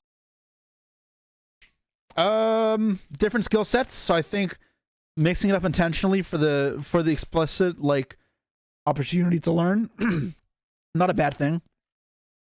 Oops, I dropped the potato. Does it outright learn, like, give you more information or help you learn more? Not necessarily. I don't think it's any bit. Like, it's just different. Throwing a potato at the camera should be the outro to all my YouTube videos. Oh my god. Don't break the cam. No, the camera's thousands of dollars. I'm not breaking that. This shit's garbage. Like that's fine. This broken headset. And yes, all my YouTube viewers, I know it's broken. You guys don't have to type it in the chat for the 400th time. You can send me a new headphones to my address if it bothers you that much. Otherwise, this ear still works just fine, and I'll keep watching videos in my one ear that works just fine until it breaks. I am cheap. Is a deck like Tenpai teaching you anything? Absolutely. How to play through interruptions. Tenpai, Sengen summoning are a bit different, but yeah. Sure, send my address. All right. Should I post this on YouTube? It's not that private though, because I have, like, if you just buy from my store online, you see it. Dox myself. My address is not hard to get, is the thing. I'll do it when I'm posting a video on it too. Streaming and then posting the highlight to YouTube is probably not a good idea. Knowledge while breaking boards is providing a lot of things to learn, baiting, mind games, etc. I do think different formats and different styles of play always teach you different things, and that's why I think you should in general be open to doing that. But also the other stuff that you talked about, like the going first and how to use hand traps and how to play around hand traps, is also a very important skill set. So in reality, you should probably do a little bit of both. Sometimes people complain about formats where every deck looks the same, and while I understand the criticism of that, I also want to point out that very often in formats where every deck looks the same, ignore the fact that I own a Fluon and rescore, please. For example, Tearlaman's format, in Tearlaman's format, deck building was not that important because the deck was so powerful and hyper consistent that it didn't really matter how you built it. But it was a format where you could learn how to play very well and play super interactive games, as opposed to, I think right now is a format where deck building is a little bit more important than the actual playing portion, because the actual playing portion at the moment, let's be real, Snake Eye Mirrors come down to how many starters / extenders versus how many hand traps, right? It's not the most enticing gameplay, even though there's still skill beyond that. The deck building is more important in those kind of formats, right? Like picking the right hand traps for the situation, deciding to play the right cards for the right times and all that kind of stuff. Setanta God asks, when videos with Charlie? You know, when I got a cat, it was... I've already got a cat. My dog is turning... I don't have a cat. I have a dog. My dog turns 16 in 2 weeks. It's August 1st. It's her birthday. So she's old. I don't think she wants to be in any videos. She's become antisocial in old age, unfortunately. She doesn't like to be here. Sometimes you'll see her on camera walking around behind me, and I'll try like call her so she'll come on my lap, but she doesn't like it anymore. So maybe if she comes, I can show her on camera. I wouldn't do any videos with her, unfortunately. It's not for content. So I don't know, maybe never, maybe whenever he feels like showing up in my room. In general, with Charlie, it's going really well. He's getting very comfortable at home, doing great, but he is not here to create. Question for chat: cats or dogs? If you say cats, get out. No, but seriously, dogs are better. I obviously like, I'm done with a problem with cats. I like cats, but dogs are just way better. No, stop saying cats. Like, both is fine, but what's your favorite? As I don't like hate cats, but dogs are just the best. Oh, chat full of idiots right now. Dogs just work. It's fun. I love having a dog. It shows you affection. It loves you. It's sad seeing my dog like get old and not show the same affection anymore, and I feel like sometimes her memory and her visions fade. Ooh, what has happened? I can't plug in my phone. Nice. I don't know what that's about. Is this why I played on chain more than Pearly? Exactly. Cats are more cute when they're young. No, you're lying. Puppies are so cute. You're crazy. Chickens give you eggs. What do dogs give you? Love. Love is worth way more than eggs.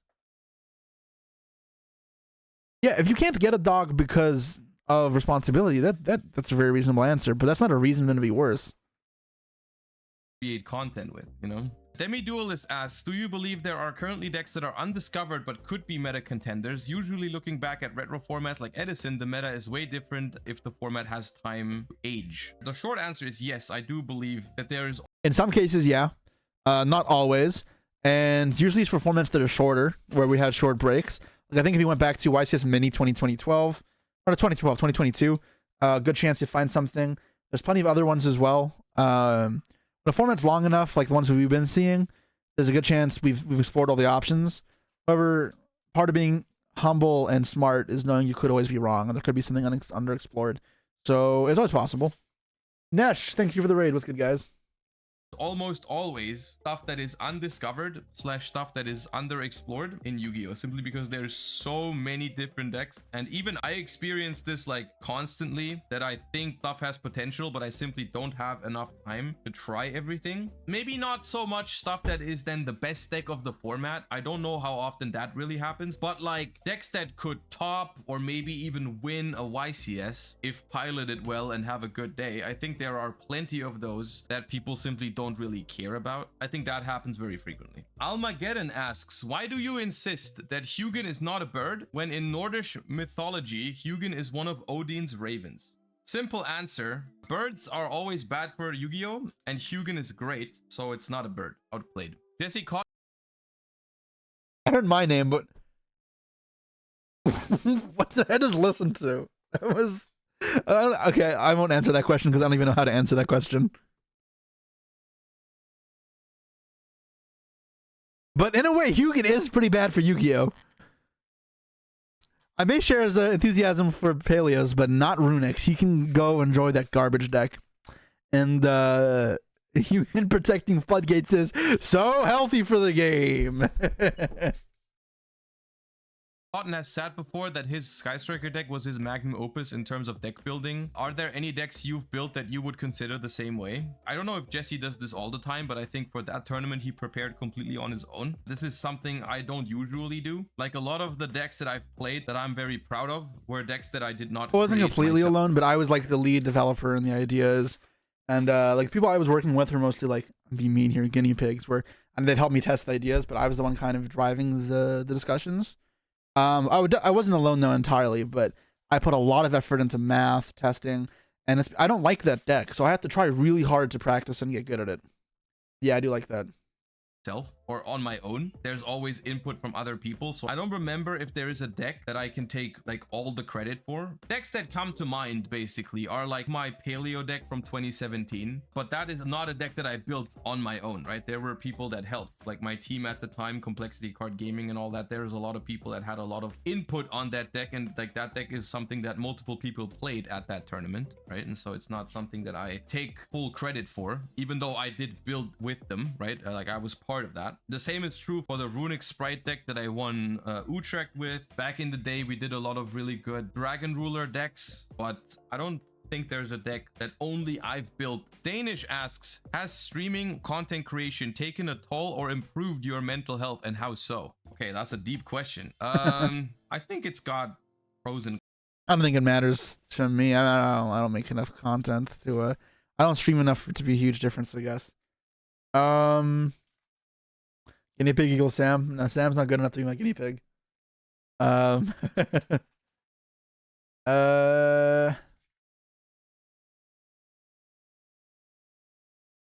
was the question? Mental health. You see how much it's affecting my mental health? I'm losing my mind already. Yeah, I don't know.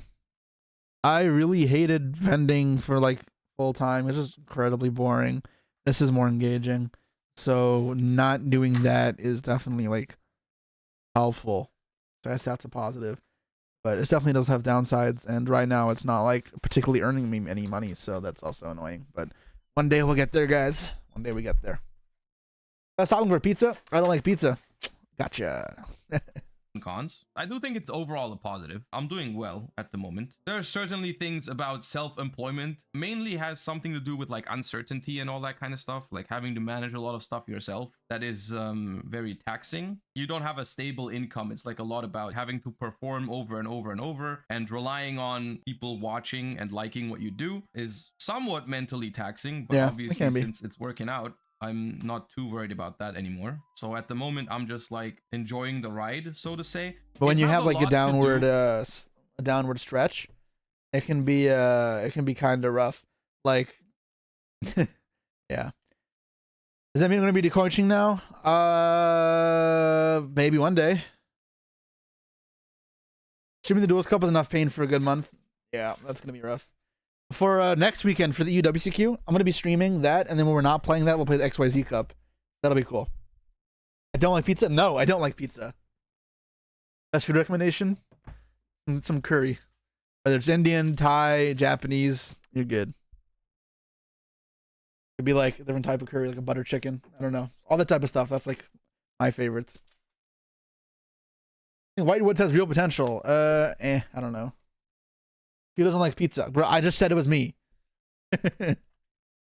With the fact that I don't feel like I have to do this, right? I'm doing this because I like it. I have other options because I finished university for software engineering, and I really like that too. So I could see myself doing that. Edge. Like, I have an economics degree that I hate. I do not want to use it.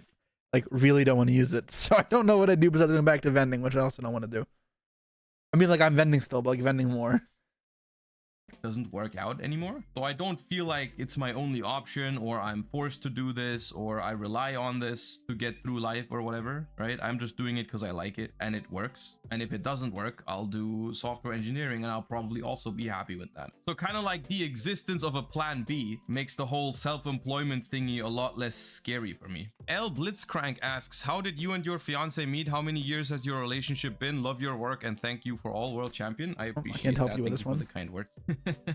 We met after I won YCS Prague. My fiance has played Yu-Gi-Oh in the past, not as actively, but she's played. So she's been following it sometimes, and she messaged me to say congratulations after I won YCS Prague, even though she didn't play that much anymore. I didn't even notice that it was meant to be more than a congratulations, you won YCS Prague. I just said thanks and moved on with my day. I'm not an expert at talking to women, by the way. I didn't notice, so she had to like keep pushing, and eventually I got the memo, and so that worked out. And they say prize support is not great at Yu-Gi-Oh tournaments when you can win a fiance at it. That's been 7 years ago, more than 7 years ago. Do you have any advice for young players regarding not joking in the important moments? You said joking. Do you mean choking in important moments? Because I'm gonna be honest with you, if you have the ability to stay calm and joke during important moments, that's probably a good thing, because that usually means I'm also confused by this. I guess either you're too nervous or you're not nervous. It's a very broad question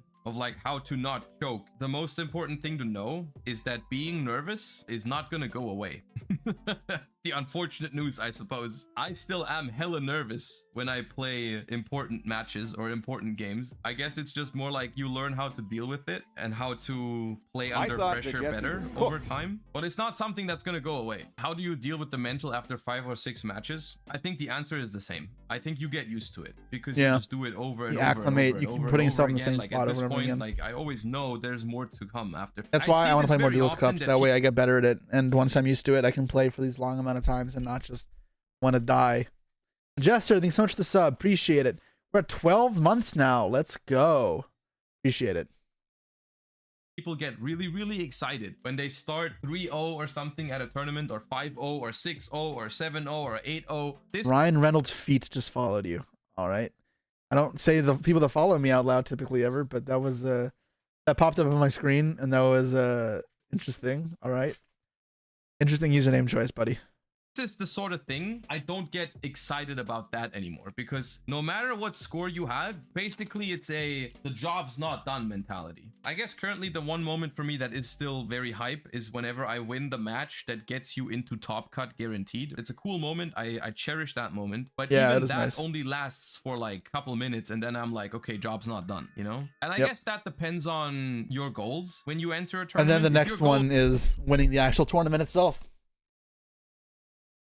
Is to like get your regional invite. I think it's completely fine to get super hyped after you win like round number 5. You build up, and you're guaranteed to go at least 5-2, which probably guarantees your invite. Completely okay. When your goal becomes to like win the tournament or something, then the moment to get excited is after you've done it, you know? Everything before that is just like part of the process. Next question: how much does being good at a deck correspond to being able to play well against the deck? Does knowing a deck well make you better at beating it, and vice versa? Absolutely. If you're struggling at beating a certain deck, I do think it helps to take the time to play the deck yourself a little bit. I do think at the same time though, at the moment and in recent years, it is a very big task to play and learn how to play every deck in the format is something that most people don't have the time for. I feel like this is just Josh getting older with more responsibilities, and now he himself can't play every deck. I feel the same. I can't play every deck.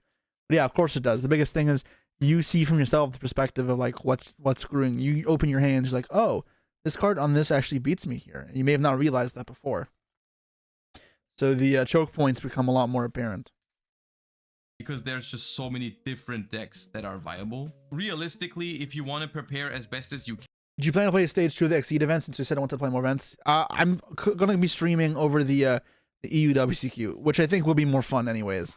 So unfortunately, no, but I'll be playing like in between matches on stream, whatever. Like while between the matches on the EUWCQ, we'll play some Duels Cup. And I'm sure I will not come close to winning because I'm not going to have nearly enough games played, but we'll get a bit about our games in. I thought for a big tournament, yes, you want to Mr. Barrelord and Dr. JB, thank you so much for the sub. Appreciate it. play or be able to play with most of the decks in the format. At People grind for it as hard. I think they will. People really love that type of shit. I have no idea though. We'll see. When is NA Nats? This weekend. At least like top 5 maybe that are really realistic for you to play against. I think it's also okay to just practice against a deck. If you know you're not going to play that deck, I think you can also learn how to beat a deck by just playing against you don't have to play the with the deck to learn Atelier it. asks, how do you sort your time between Yu-Gi-Oh and other passions you might have? Not I very struggle. well is the answer. I'm not Okay, very same good problem. at managing my time. The easiest answer is I procrastinate a lot and I put in a lot less organizational work than I should. Wi-Fi asks, what's the most important skill to improve in Yu-Gi-Oh? If I had to narrow it down to one skill, it would probably... I'd say it's trying to remain objective and logical above getting caught up in emotions. Empirical data is like often pretty rough as well. And it also means that you can be reflective when you lose a match, see what went wrong. I mean, delusional about losses, yeah, that's part of it as well. So like, not getting caught up in that stuff. I'm sure it probably encompasses several different things, but yeah. being able to apply logic. You would think that's a given, but in I swear this is not pre-watched. so many different aspects, it's like the most important thing, I feel like. I think being able to apply solid logic to deck building and situations and finding the best play is like super important and undervalued. Emra asks, if you had to be one flu monster, which one would you like to be? I would like to be Snap. So what are the options? We got Empen, Snowl, Eaglin, Stree, Toucan, and Rabina. Rabina's from the UK. I guess I'm Stree then, because I'm from Africa. What would I want to be? I'm happy with who I am, so I'll go with Stree. Snowl is solid. I don't know if we're basing it off of their effects, because no one would play it. Yeah, I was born in South Africa. I'm African. Nowl, because then I wouldn't be played and I would have nothing to do with that shit. What was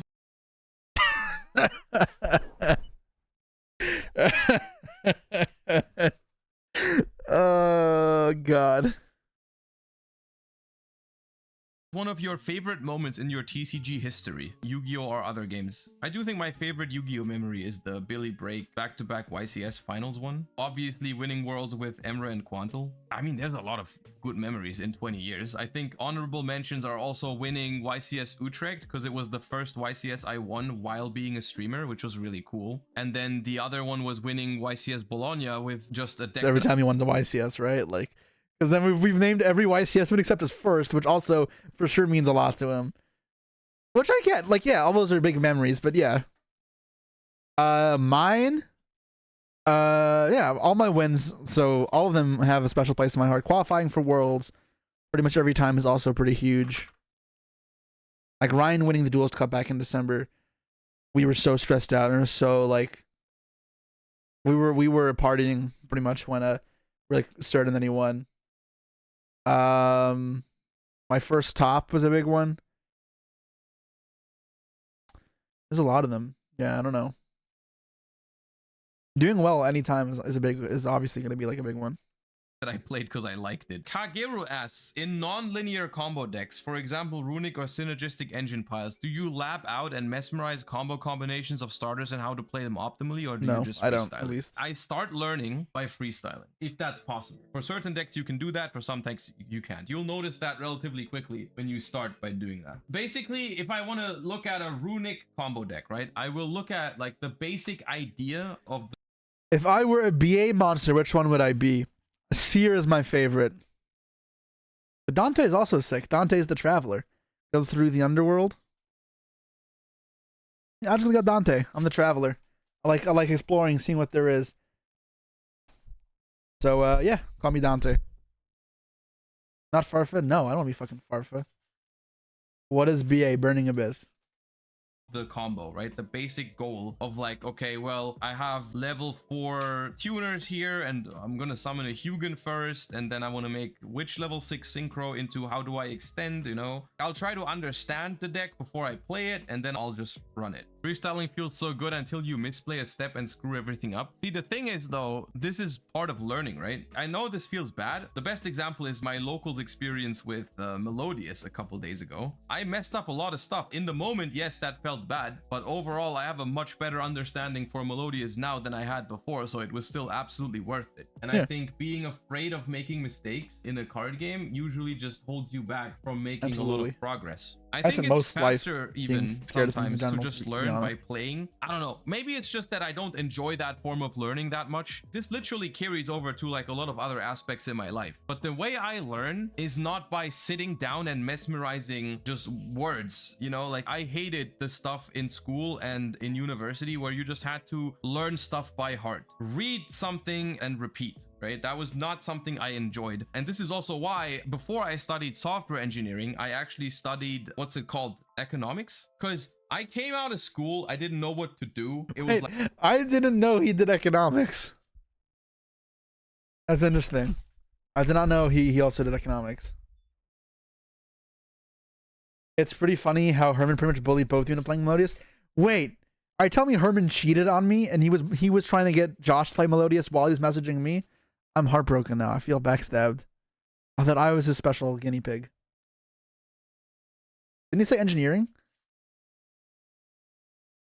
He said economics, didn't he? Maybe I'm deaf. just words, you know, like I hated the stuff in school and in university where you Maybe just I'm had deaf. to learn stuff by heart, read something and repeat, right? That was not something I No. He switched to software engineer. Yeah, that's what you mean. Okay. enjoyed. And this is also why before I studied software engineering, I actually studied, what's it called? Economics? Yeah, okay. I knew the software engineer part. I didn't know what I didn't know to he did do. economics. It was like, oh, well, you're good with math. You're good with numbers. Go do that. Right, is what they said, or what I thought. I started doing that, and it turns out it was super dry and super like you just have to learn a lot of stuff by heart and then repeat. And that is just really not my thing. Boring. And that was also really different with software engineering, right? Software engineering, when you're programming, obviously you have to understand how more to do it, troubleshooting and free rules thinking. for I've done that, programming but at for the a little same bit. time, It it's is way more relatively cool, but it's a free lot and more work. creative. And that's what I enjoyed. It's kind of like freestyling a combo deck. Basically, you need to understand what you're doing first, and then you can apply it in whichever way you like. I guess you just have to know yourself, because I know some people that really appreciate that, you know, just learn something and then repeat and be good at that. Some people are good at that. I'm not. And that's why I find non-linear combo decks very fun as well. It's funny how these learnings from life can translate into Yu-Gi-Oh! Oh, for sure. Yeah, they do. You sure own a lot of sus cardboard. I am the kind of person, I spend too much money on cards. Let's be real. I tend to... Oh, and I feel bad when he says that because I've spent so much more and I have so much more bullshit than him.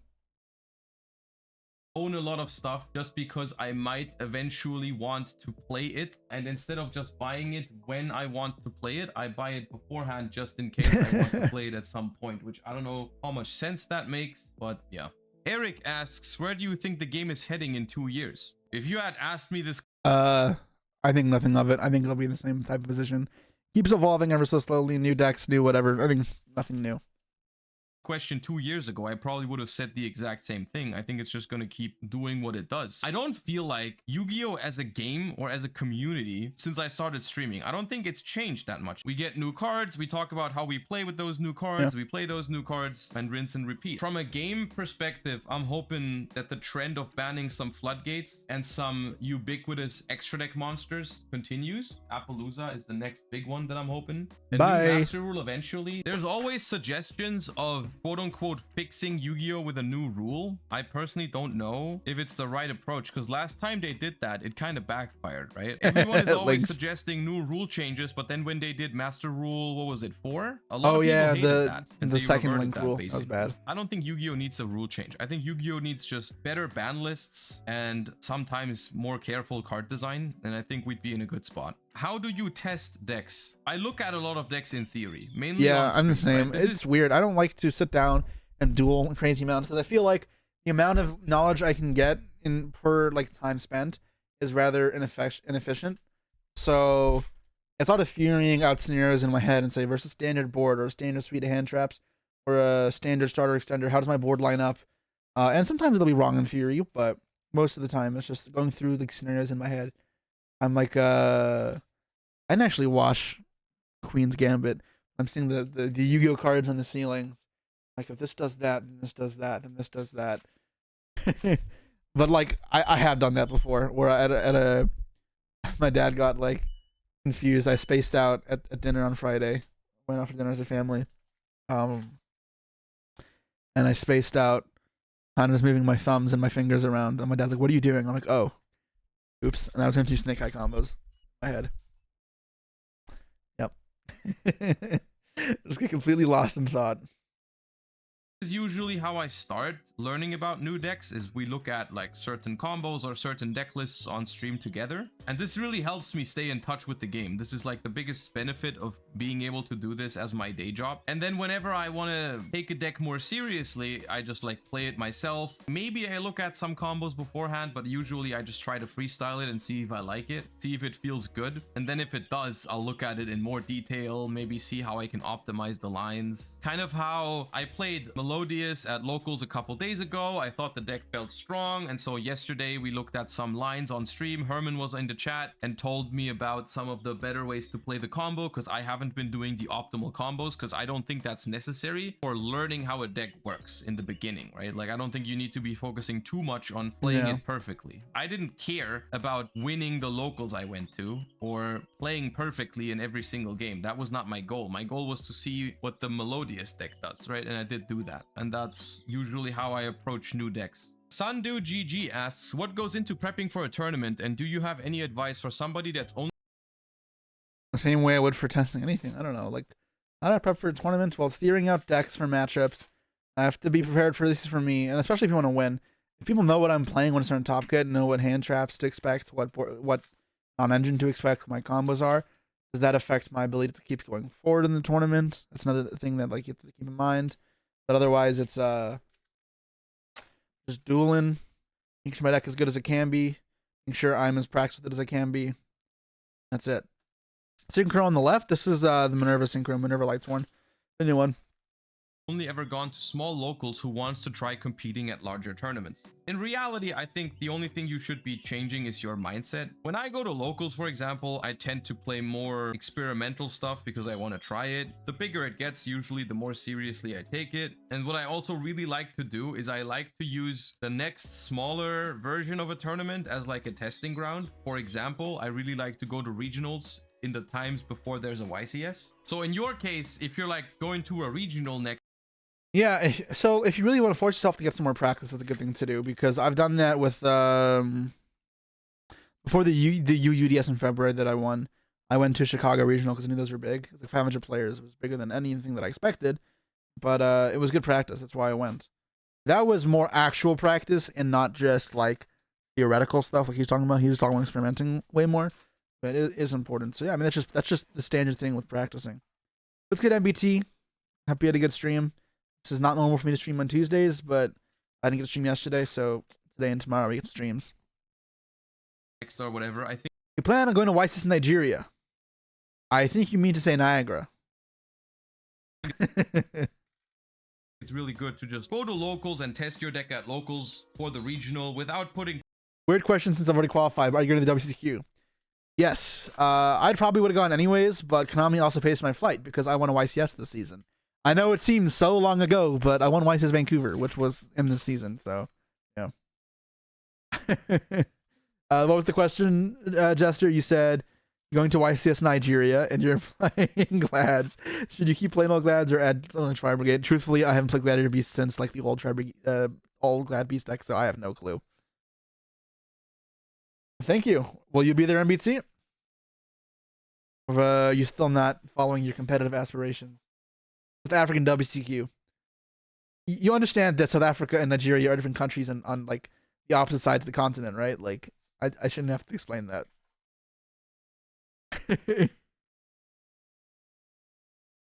too much emphasis on performing at that one locals. Just like use it as a testing ground for the bigger tournament. Mike Dorf, if you could change only one thing about the Yu-Gi-Oh! Trading card game, gameplay, card rarity, events, what would it be? What would it be? Bring back Fairy Tale Snow! What would it be? I don't. It would probably be something that I feel like would be able to grow the competitive aspects more and grow the competitive community as well as content. Something's along with making the streams better. But I'd have to think hard about that one. You want to get the most bang for your buck in one thing. That'd be the best. That'd be the coolest. Make it more affordable. Yeah. I would probably change the rarity distribution in main sets. Cards Really? Of all things, that's what you care about? Whatever.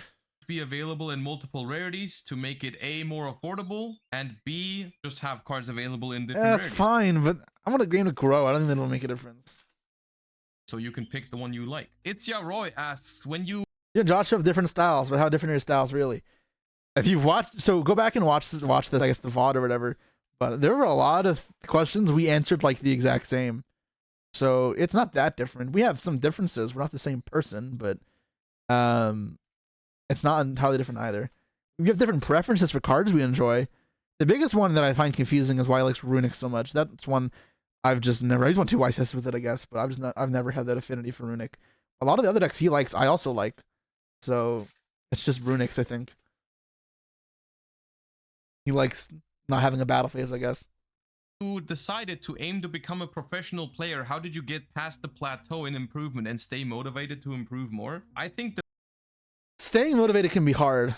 And I've seen this before. Sometimes just one good result after a plateau will jumpstart you and get back into it. But your mentality is so important, and it's something that is so hard. I'm always pretty determined as a person with perseverance and such. So for me, it's like I'm not gonna give up. Like I've had it right after I won my YCS in 2017. I had like 6 tops. Then 2018 came around, and had a real pro team. I was in more pro circles, so I was getting like better testing groups, and I was still improving at the game. But that year, I went like 7 and 8 or 8 and 9 in Top Cut match results. Like I won a single match in Top Cut the entire year, despite topping 8 events. So I was like 8 and 9 a year, something like that, which is horrible.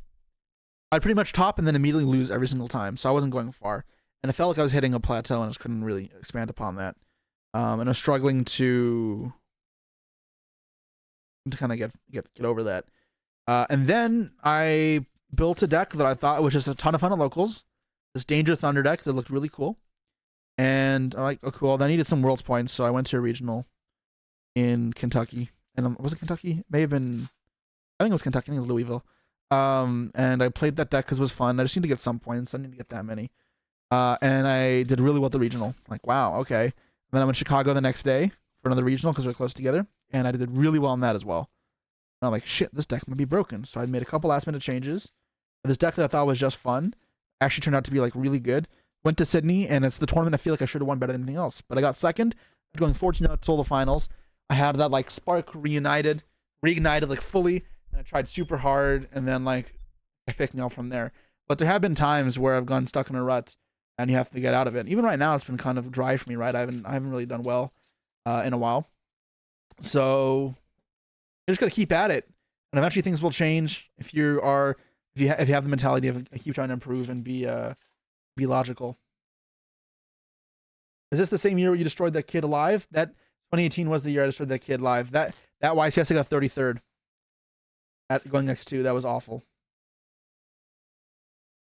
The biggest thing about this entire thing is that I never decided to become a professional Yu-Gi-Oh player. That is not something I ever said to myself. No, you just want to "Yes, play I'm more gonna because you be love that Yu-Gi-Oh. now." It is something I became through just a whole lot of passion and enjoyment. And I think that's what makes it possible if you have that passion over a long time. I didn't get tired because I like it. I like this game so much. I didn't care about the prizes because I didn't play for the prizes, and I didn't care about losing because I wanted to improve, to like get better anyways and all that. It's something I don't think you can force. If you enjoy something, that's gonna happen. And if you don't enjoy something, it's not gonna happen. The new Face of Creation asks, what was the first video game console you owned? Not I, but we have.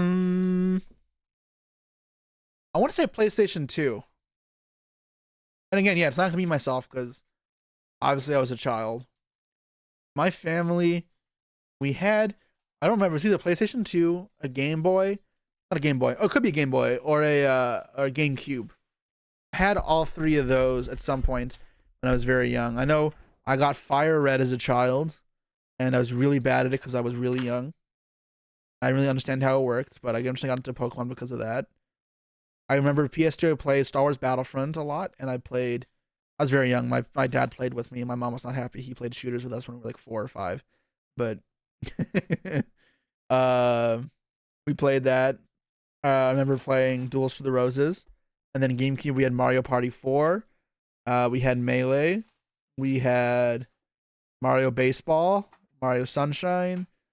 I think one of the games I had. Oh, we had what's the one with the chimp that goes like, no, was it a chimp? Ape Escape. That's what it's called. Ape Escape. And Pikmin. Those are the games we had. Those are all games I remember from my childhood, from around that like time period. I have very fond memories of PS2 and GameCube. I have a GameCube still. I rebought one when I was like 17 or something because they were pretty cheap at a game store. I wanted to play Melee again and Mario Party. So I tracked down those two games. I'd like to get the other games like Mario Party because I just relive some of my memories. And in PS2 I'd probably like as well. I like Duels of the Roses, whatever. That's really big. Yeah, I kept up with it for a bit, a couple years ago, and then I kind of just got bored of it because it felt kind of repetitive, and I was busy with other stuff, so I stopped following. But I still have like Mango followed. I think if you check my Twitch, like you can see I follow Melee creators. Probably here somewhere. I guess not, but they're here.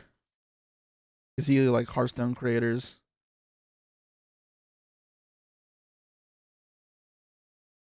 Yeah, Smash. Mango. Like, yeah. I used to play Fox and Falco. When I played like as a literal child, I have no idea what I played. I think I just played whatever I thought was cool. Actually, I think I played a lot of Donkey Kong and Bowser because I'm a dumb kid, but yeah. Mango the Goat. I liked all of them. I never really like hated anybody. I liked kind of all the players. I was never really rooting super hard for anybody. Even HBox, I was never super anti HBox.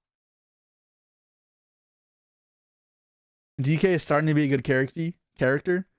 What?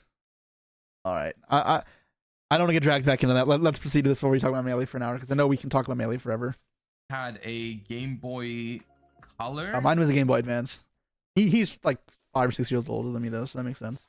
My dad technically owned it, and then like my sister and I sometimes played with it. The first one I owned myself, well, very technically, the first video game console I owned was a PlayStation 1. It was either my birthday or Christmas. Okay, first one that I owned by myself would have been a PlayStation 3 or 4. 3? 4? One of them I won. I won it at a YCS. Would have been in 2015. It's something that I won. Christmas, I don't remember. And then I forced my dad to go to the store with me on the next day and change it for an... Actually, you know what? That's a lie. For my birthday, I got a DS when I was like 12 or 13, probably. That is a lie. But no, none of the bigger consoles. But yeah, I definitely got a DS for myself. Like me and my brother both got DSs. And I remember we got it around the time that like Pearl and Diamond came out. Because I remember we got those games. And Mario Kart. I think it's it. Oh, I played Double Dash on GameCube as well. It's another big one. I do have that one still. So the 3 games I still have with my GameCube are Double Dash, Mario Party 4, and Melee. Nintendo 64 because I ain't going to be a PlayStation kid, you know, like that shit not gonna happen. I cried and we got a Nintendo 64 the next day. Easy clap. PlayStation 1 was cool though. I mean, I'm sure it was. I think it was. I've never actually played a because PlayStation I 1. wanted a Nintendo 64, and I think my parents didn't know what that was, so they accidentally bought the wrong one. And so I was expecting something else. I really wanted to play, I think it was like Mario 64 and Pokemon Stadium and that kind of stuff, and I couldn't on the PlayStation, and that's why I was mad. And they didn't know that there was a difference, probably, right? I'm sure all the kids that had a PlayStation 1 also had a great childhood. My dad is complaining that I used the word I forced my dad to buy a Nintendo 64. I guess we know who's watching. That's how it was, though. At least that's how I remember it. I don't think my parents are watching right now, but yeah. Have you had any significant learning moments during your time as a duelist that changed how you play or think about the game? I think YCS Bologna was an important learning for me. It basically encouraged me to more often just play what I like. Not always, but like I don't want to like pressure myself too much in formats where I don't enjoy maybe the top decks. If that happens, Yeah, that's a good experience. I think that was a very forgiving format because it was so diverse, though. Not every format is going to be so flexible. I think for me, focusing too much on synergies was a big learning curve for me. At the 150th really kind of put that in perspective for me after doing so terrible at that. I got it so bad it kind of shocked me into learning. The 250th, 150th, it was 150th. Yeah, it was 2015. That was a big one. Happens again in the near future, I'm probably just gonna play something that I like, and if it works out, it works out. If it doesn't work out, it's fine. For YCS Dortmund, I learned that with modern time rules, playing a deck like Pearly that is relatively slow and pays life points is not a great idea if you don't have a solution for timeout, which should be trivial, but there I was somehow not paying attention to that. So yeah, stuff like that. Alex asks, hey Josh, I tend to tilt pretty easily when playing Master Duel. I'm sure you face... Just don't. Just keep trying and force yourself not to. Try catch yourself when you can. Find a technique that calms you down so you can employ it, and eventually and hopefully you should get better, because repeating it, you'll acclimate. That's like the goal, at least, is acclimate yourself. What deck did I play at the 150th? Necros. Frustrating circumstances in TCG tournaments. What tips do you have on keeping your cool when things aren't going your way so it doesn't affect your play? This is one of the things that's probably easier said than done, because there's definitely moments like this for me as well, and I don't always handle it well. I guess it also depends on your day-to-day, like how are you feeling on that day. Sometimes it affects you more. For me, I'm just good with pressure typically, at least in most cases, so it's not as bad for me. I've never had like this overbearing problem.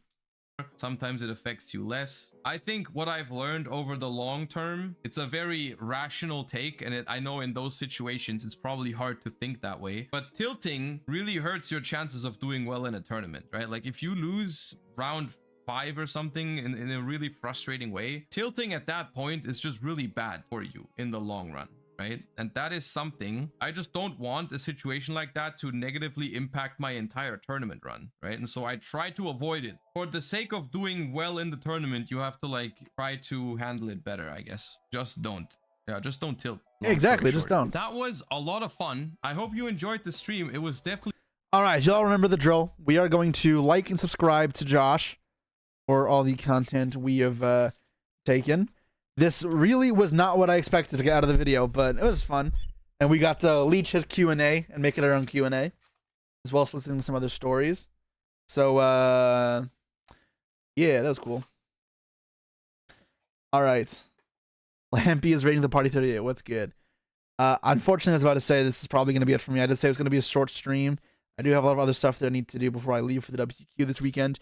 Tomorrow, I promise, will be a longer stream. I'm dedicating more time towards that, because I want to be able to open a case of Infinite Forbidden, play the XYZ Cup, and then we'll also do the react to the 2015 recap tomorrow. So we'll get all that done, and I promise it will be yeah, we will have a longer stream, don't worry.